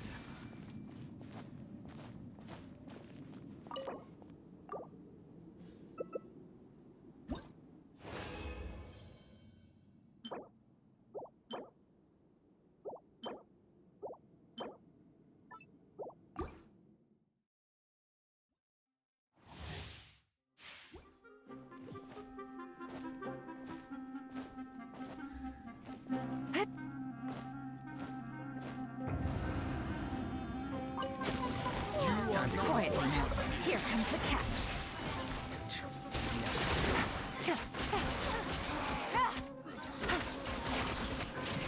We'll meet again.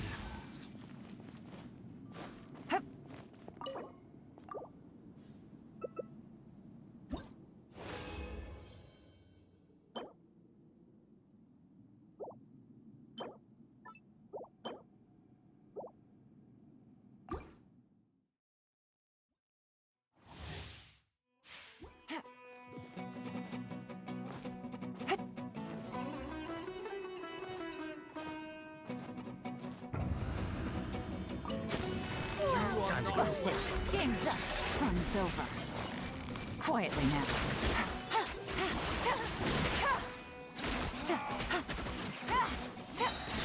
We'll meet again.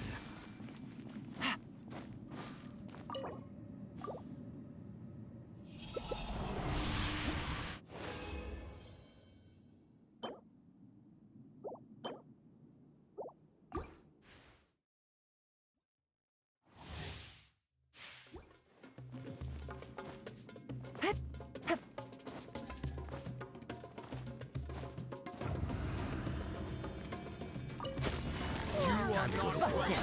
Here comes the catch. Quietly now.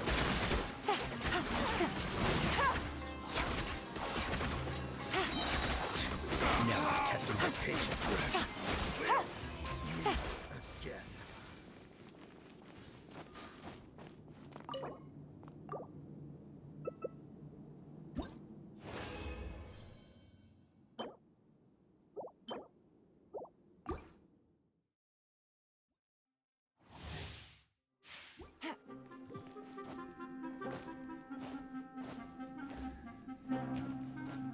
Take it easy. Busted. Things are about to get dicey. Gotcha.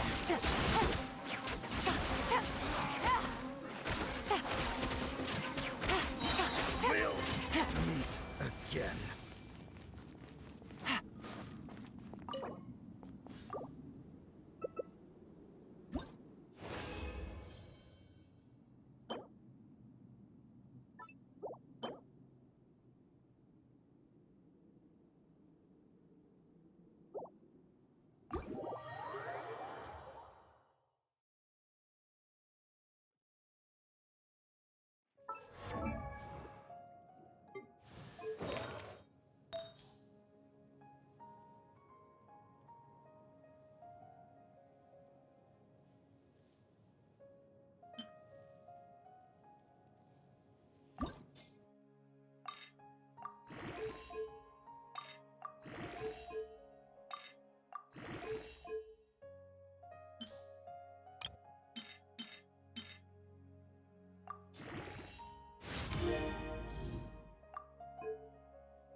Quietly now.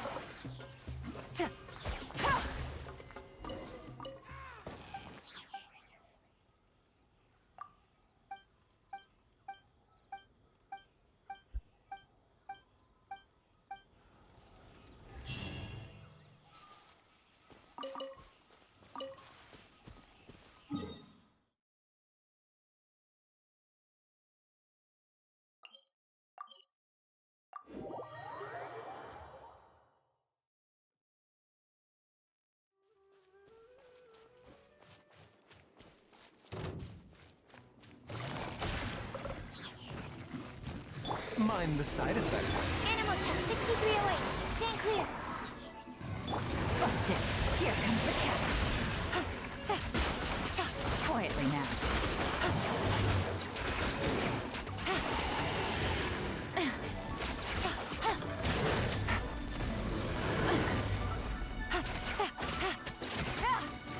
Taking a turn for the better. A bitter pill to swallow. Busted.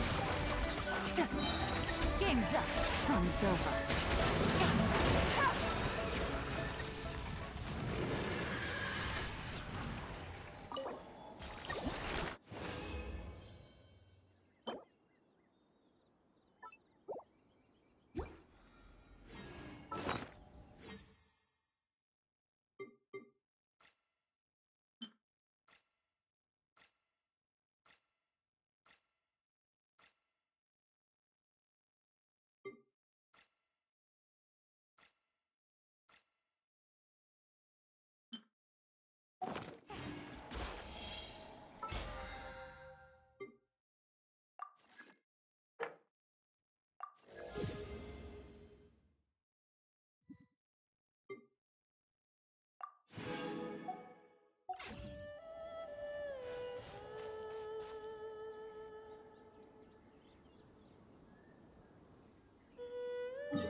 And the crowd goes, what?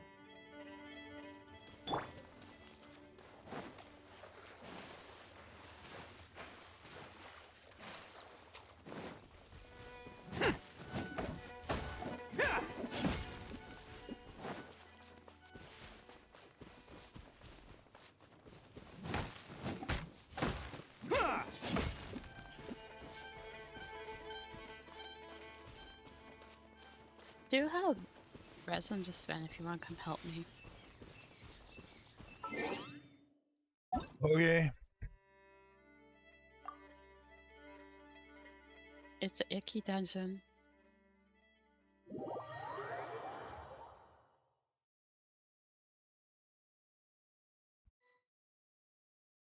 I meant icky.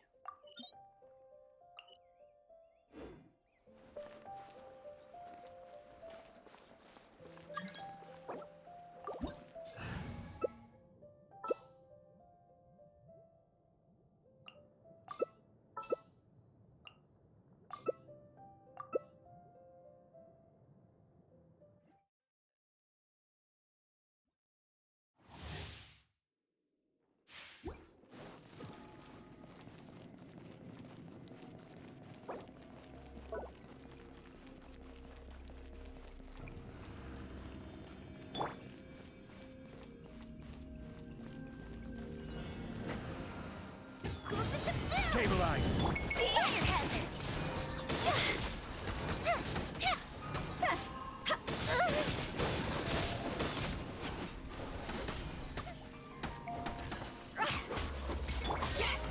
Gather. I hear everything. Keep up. A fist of freeze.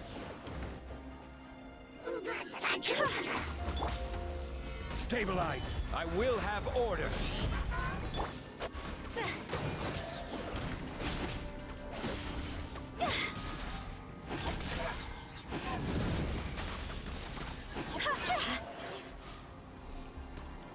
Fire hazard! Gather!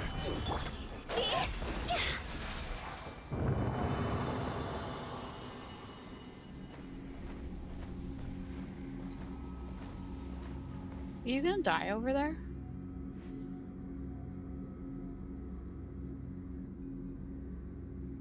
I haven't taken any damage yet.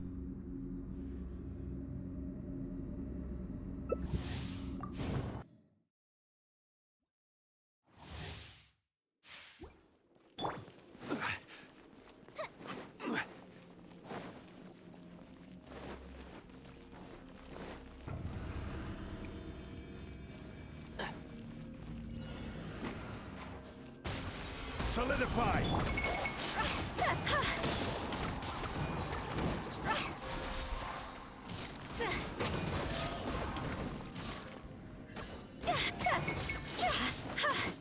Order guide you.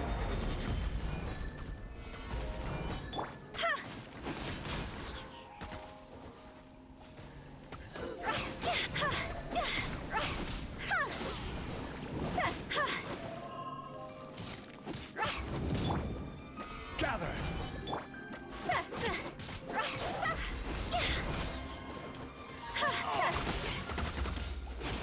One with the force. Fuse is lit! Stabilize!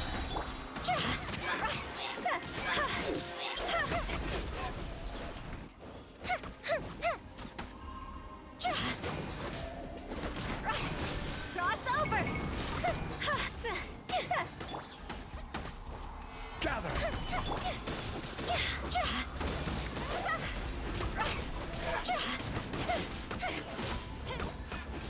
A festive retreat! I hear everything.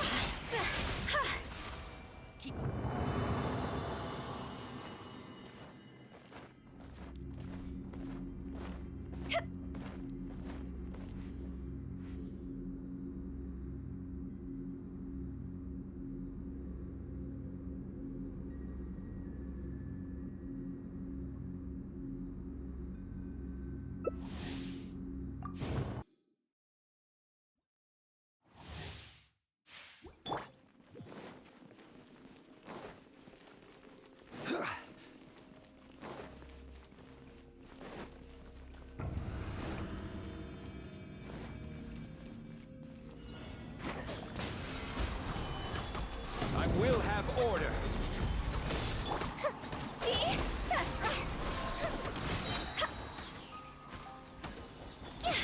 Yeah, one with the force.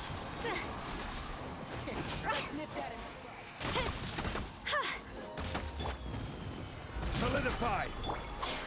Time for a light show! Higher, higher, pants on fire!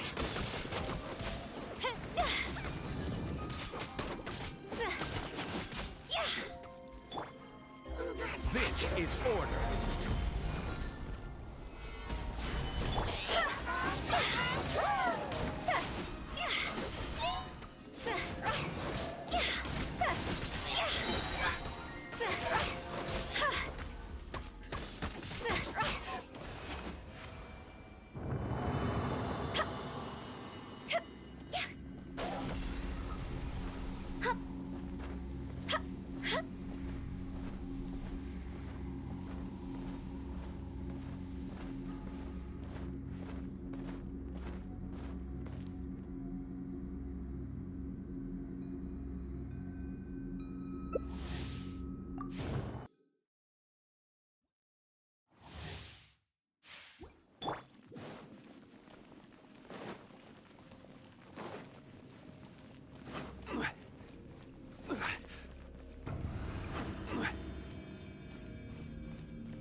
I hear everything.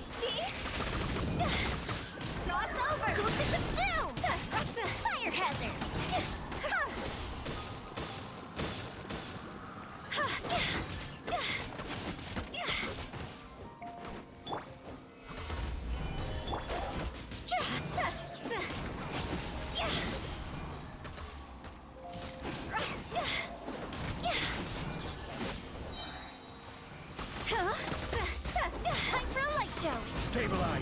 We'll have order.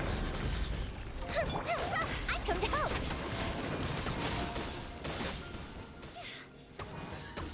Here come the fireworks.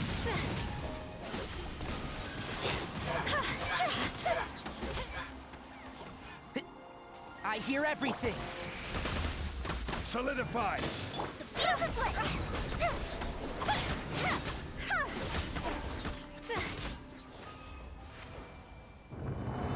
I think this was my last one. Yeah, it was. Woggy. Thank you. Yep.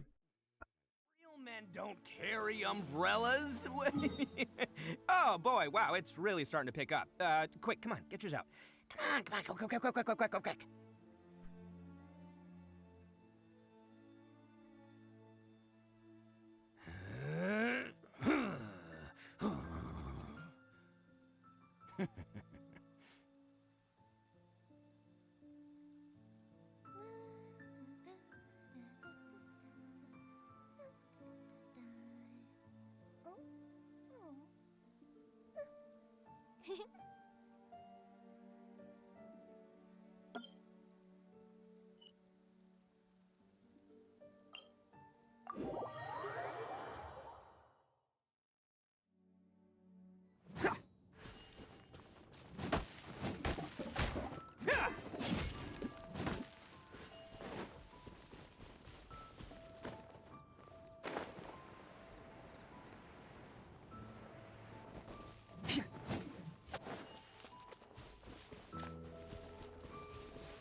Let's roll!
Can't catch me.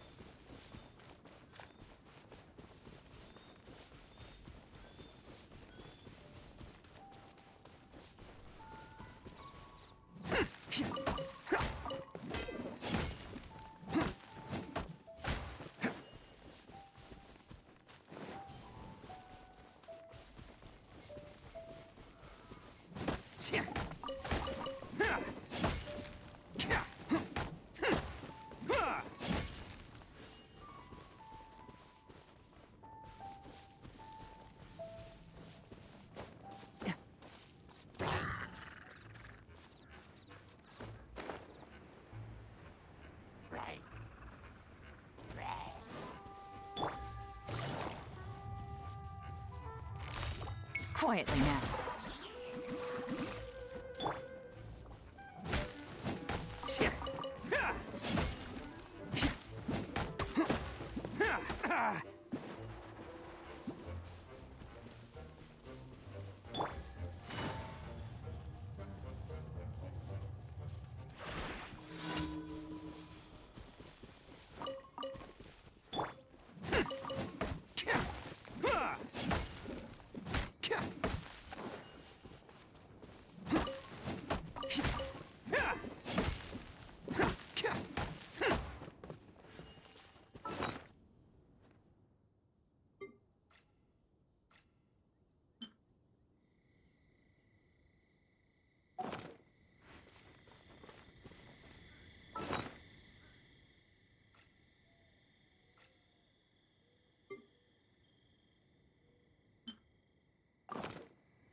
Gotcha.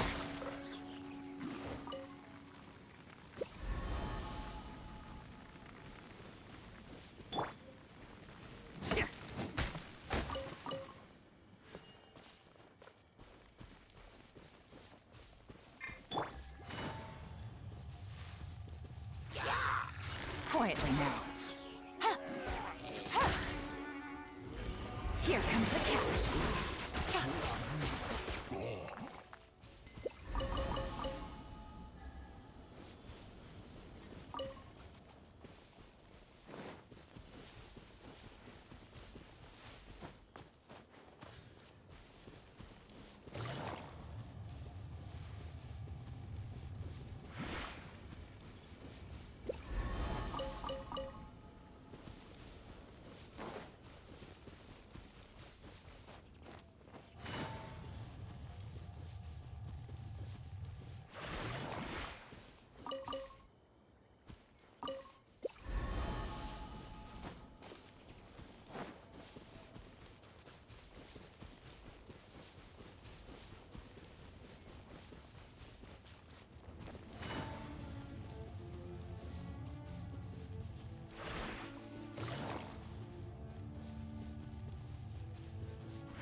Take it easy.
Take it easy.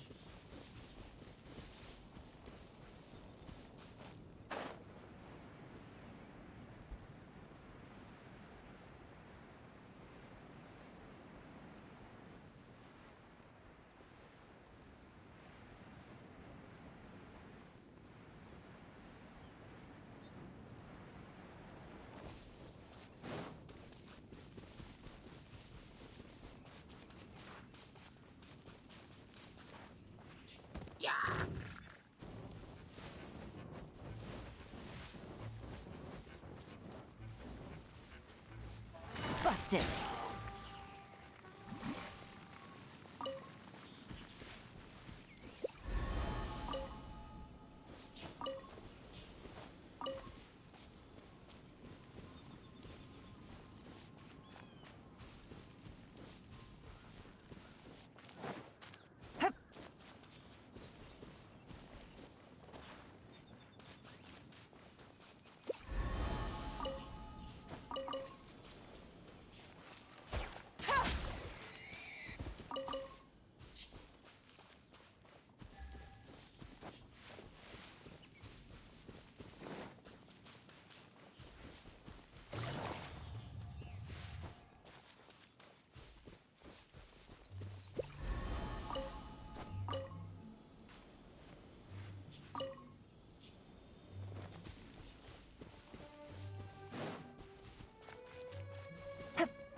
Gotcha. Quietly now.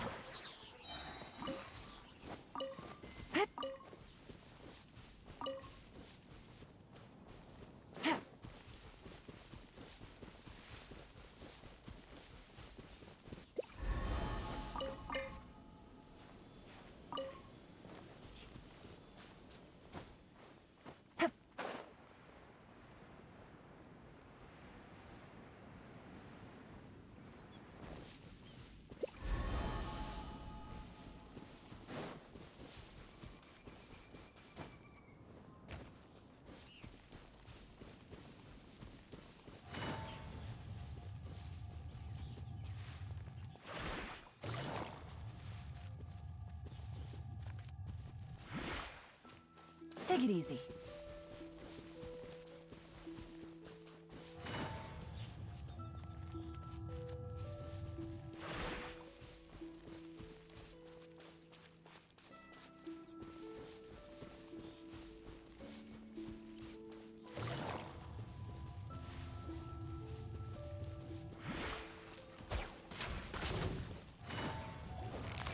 Gotcha.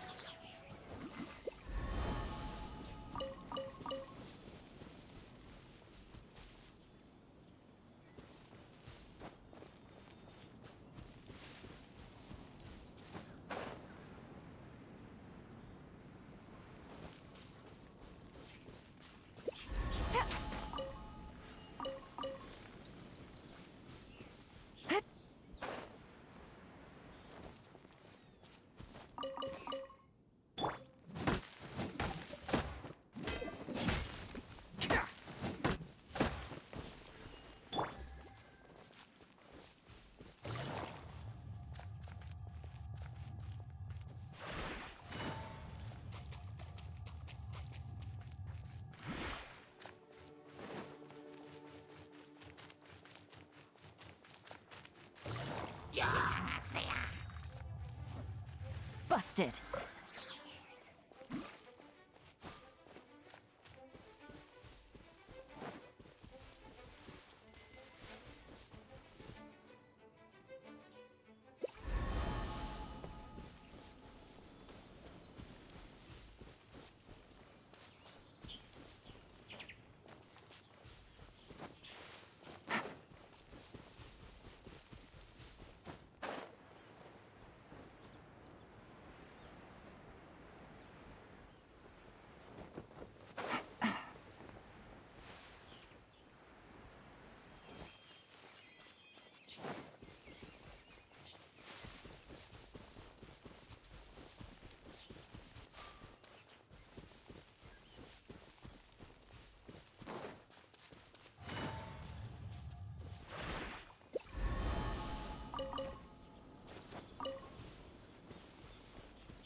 Take it easy.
Gotcha.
Busted.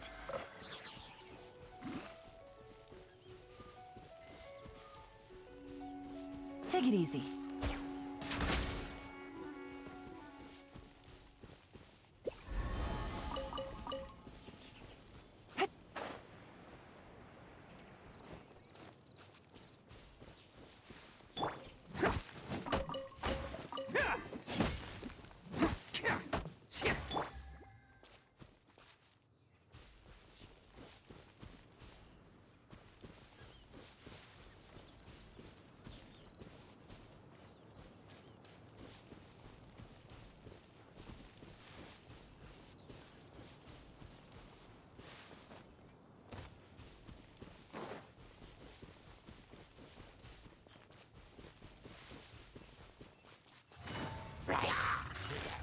Quietly now.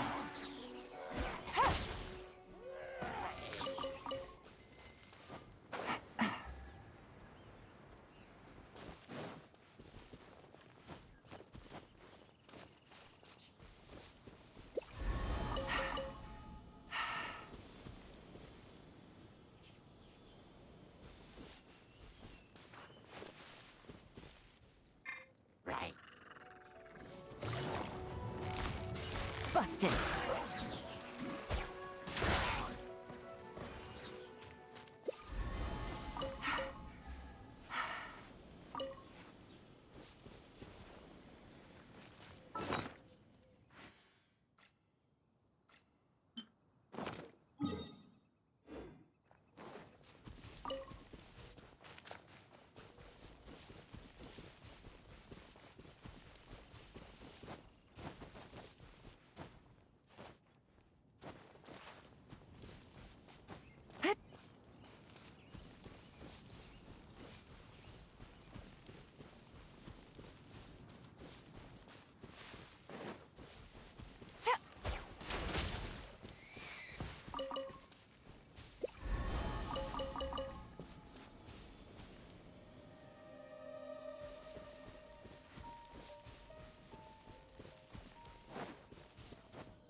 Gotcha.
This realm is...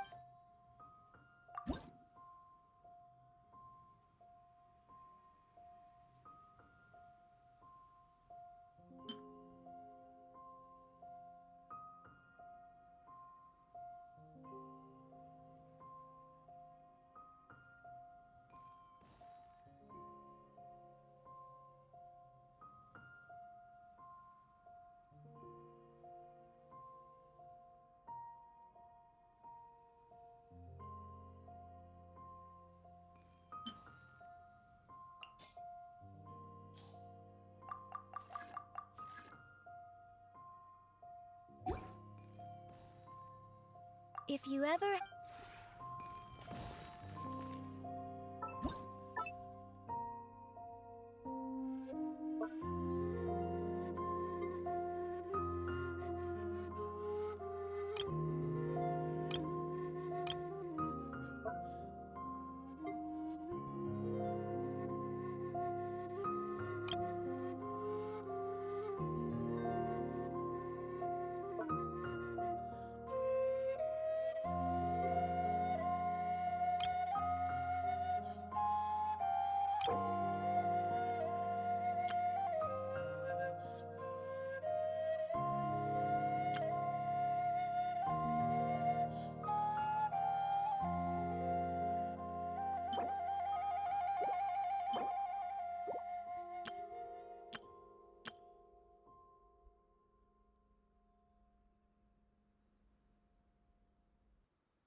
want to come mine?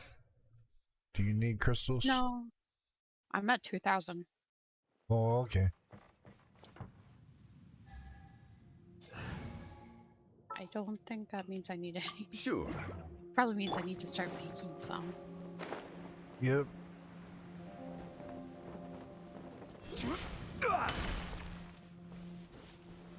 Gather.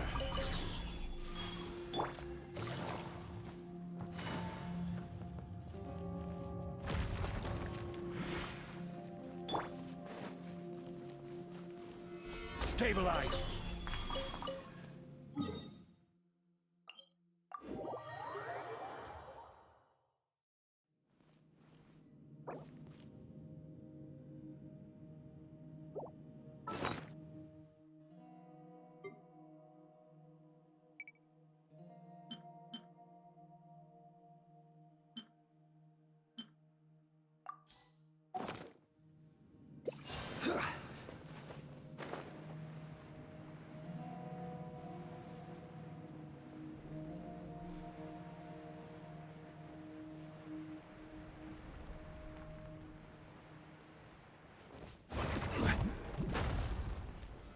Solidify!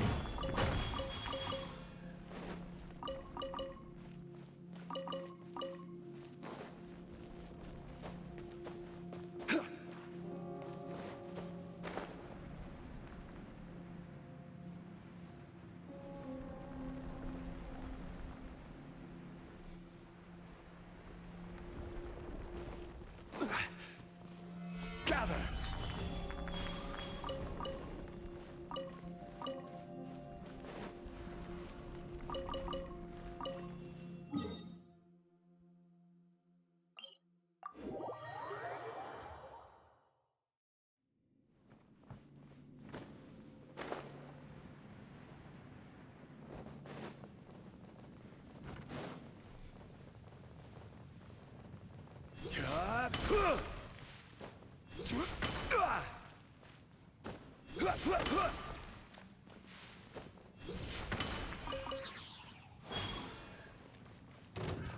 Another test subject.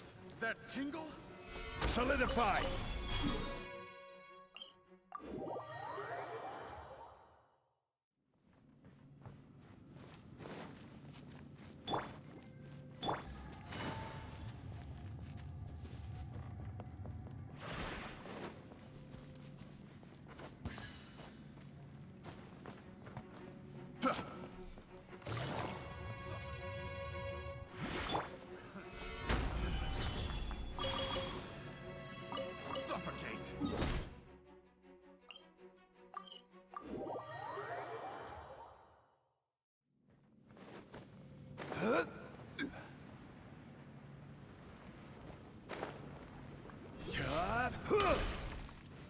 Stabilize!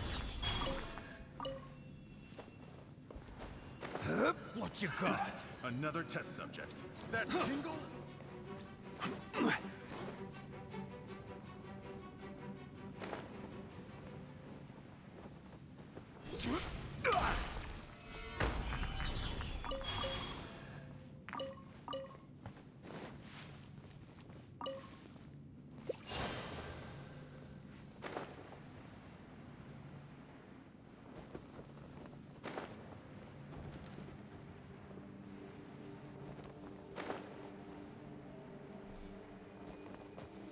Gather!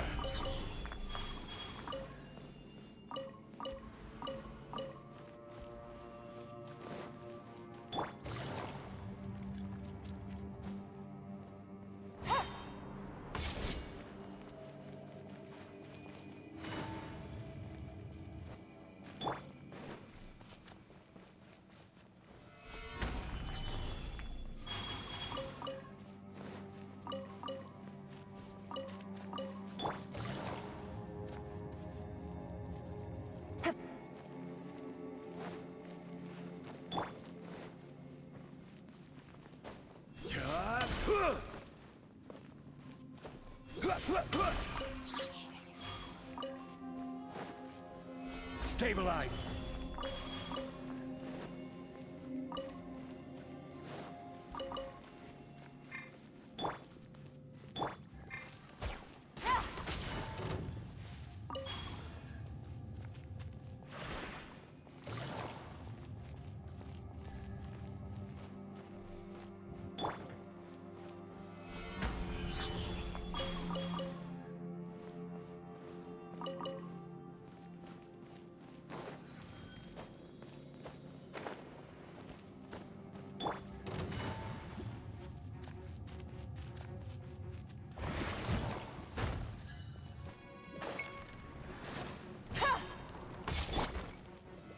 Solidify!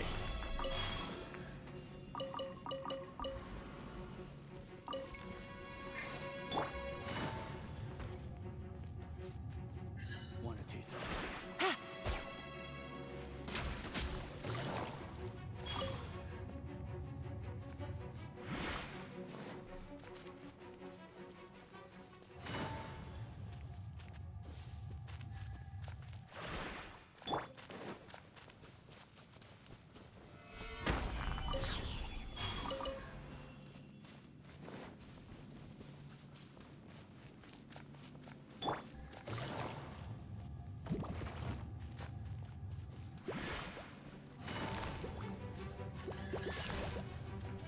Quietly now.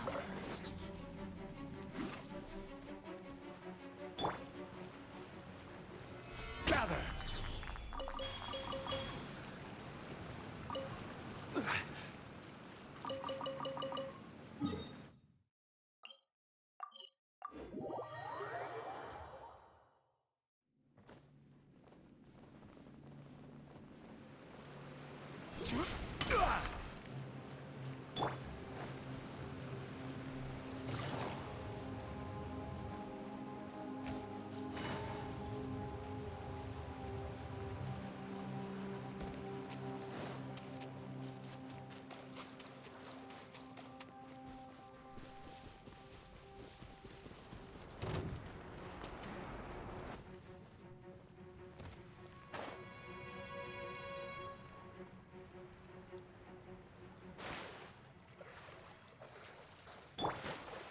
Stabilize!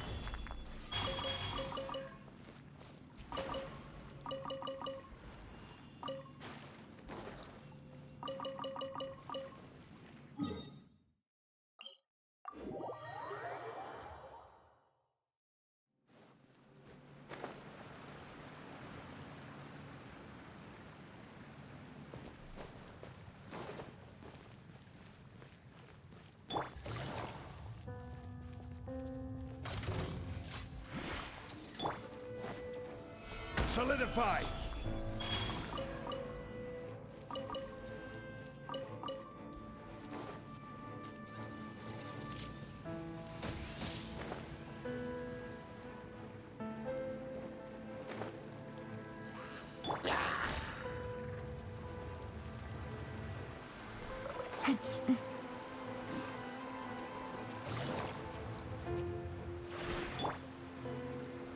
Stabilize!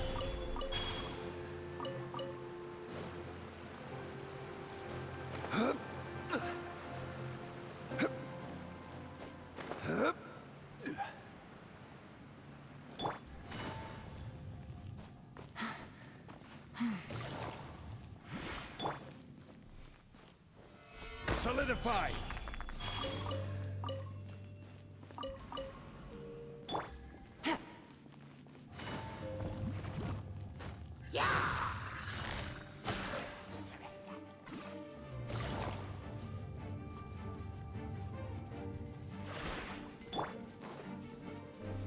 Stabilize!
Stabilize.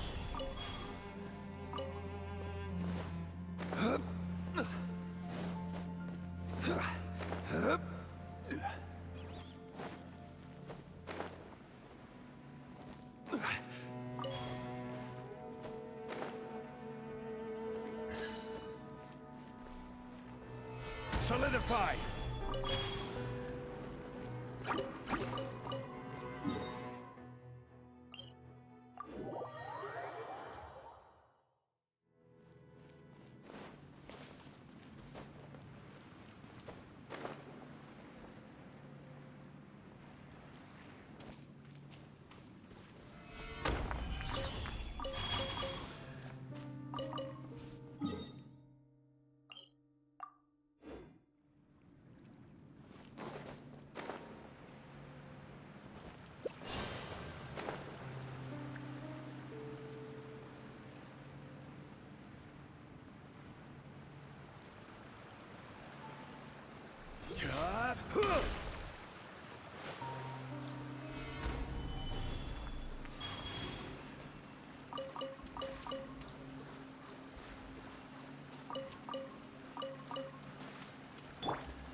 Stabilize.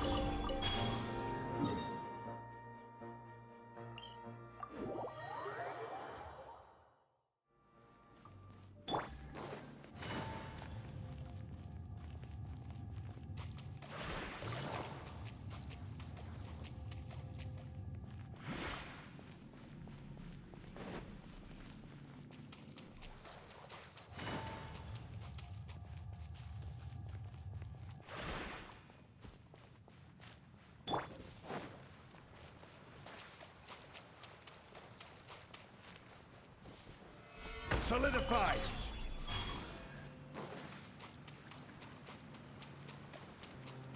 Order guide you.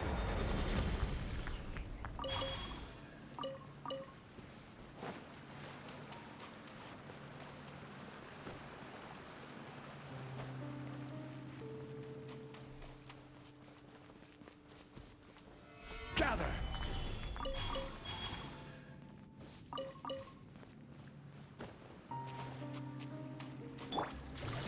Gotcha. Quietly now. Game's up. Fun's over.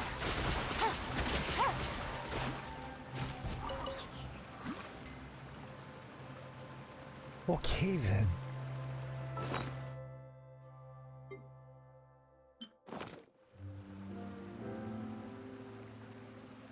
Oh, you need to do your placement thing. The elemental placement thing.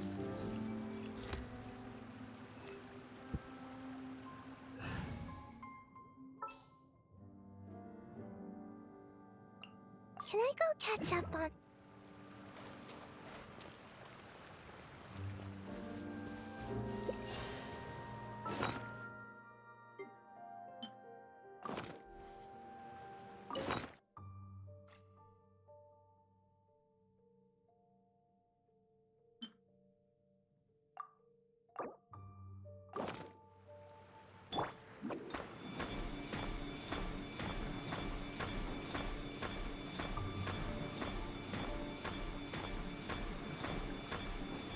I'm out of here.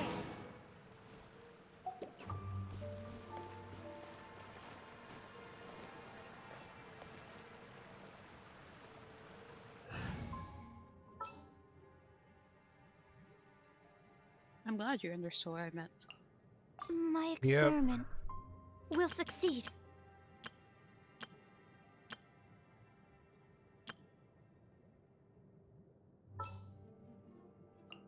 Are you sure it has to be me? Fine. Let's get this over with. Been a while since I've limbered up.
last trip?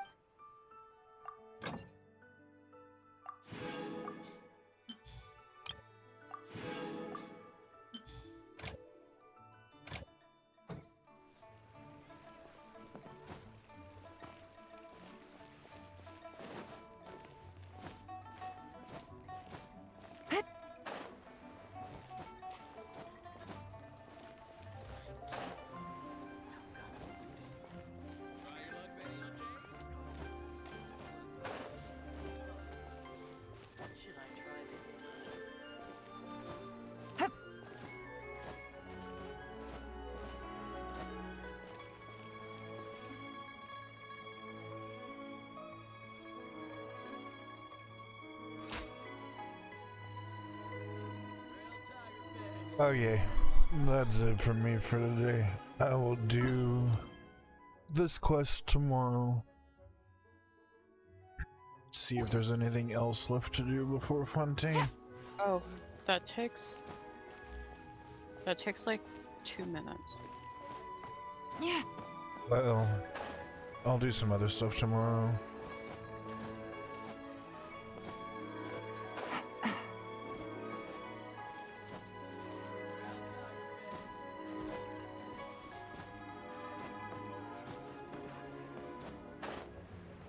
Anyway, I'm gonna wrap it up here. Have a good night, everyone.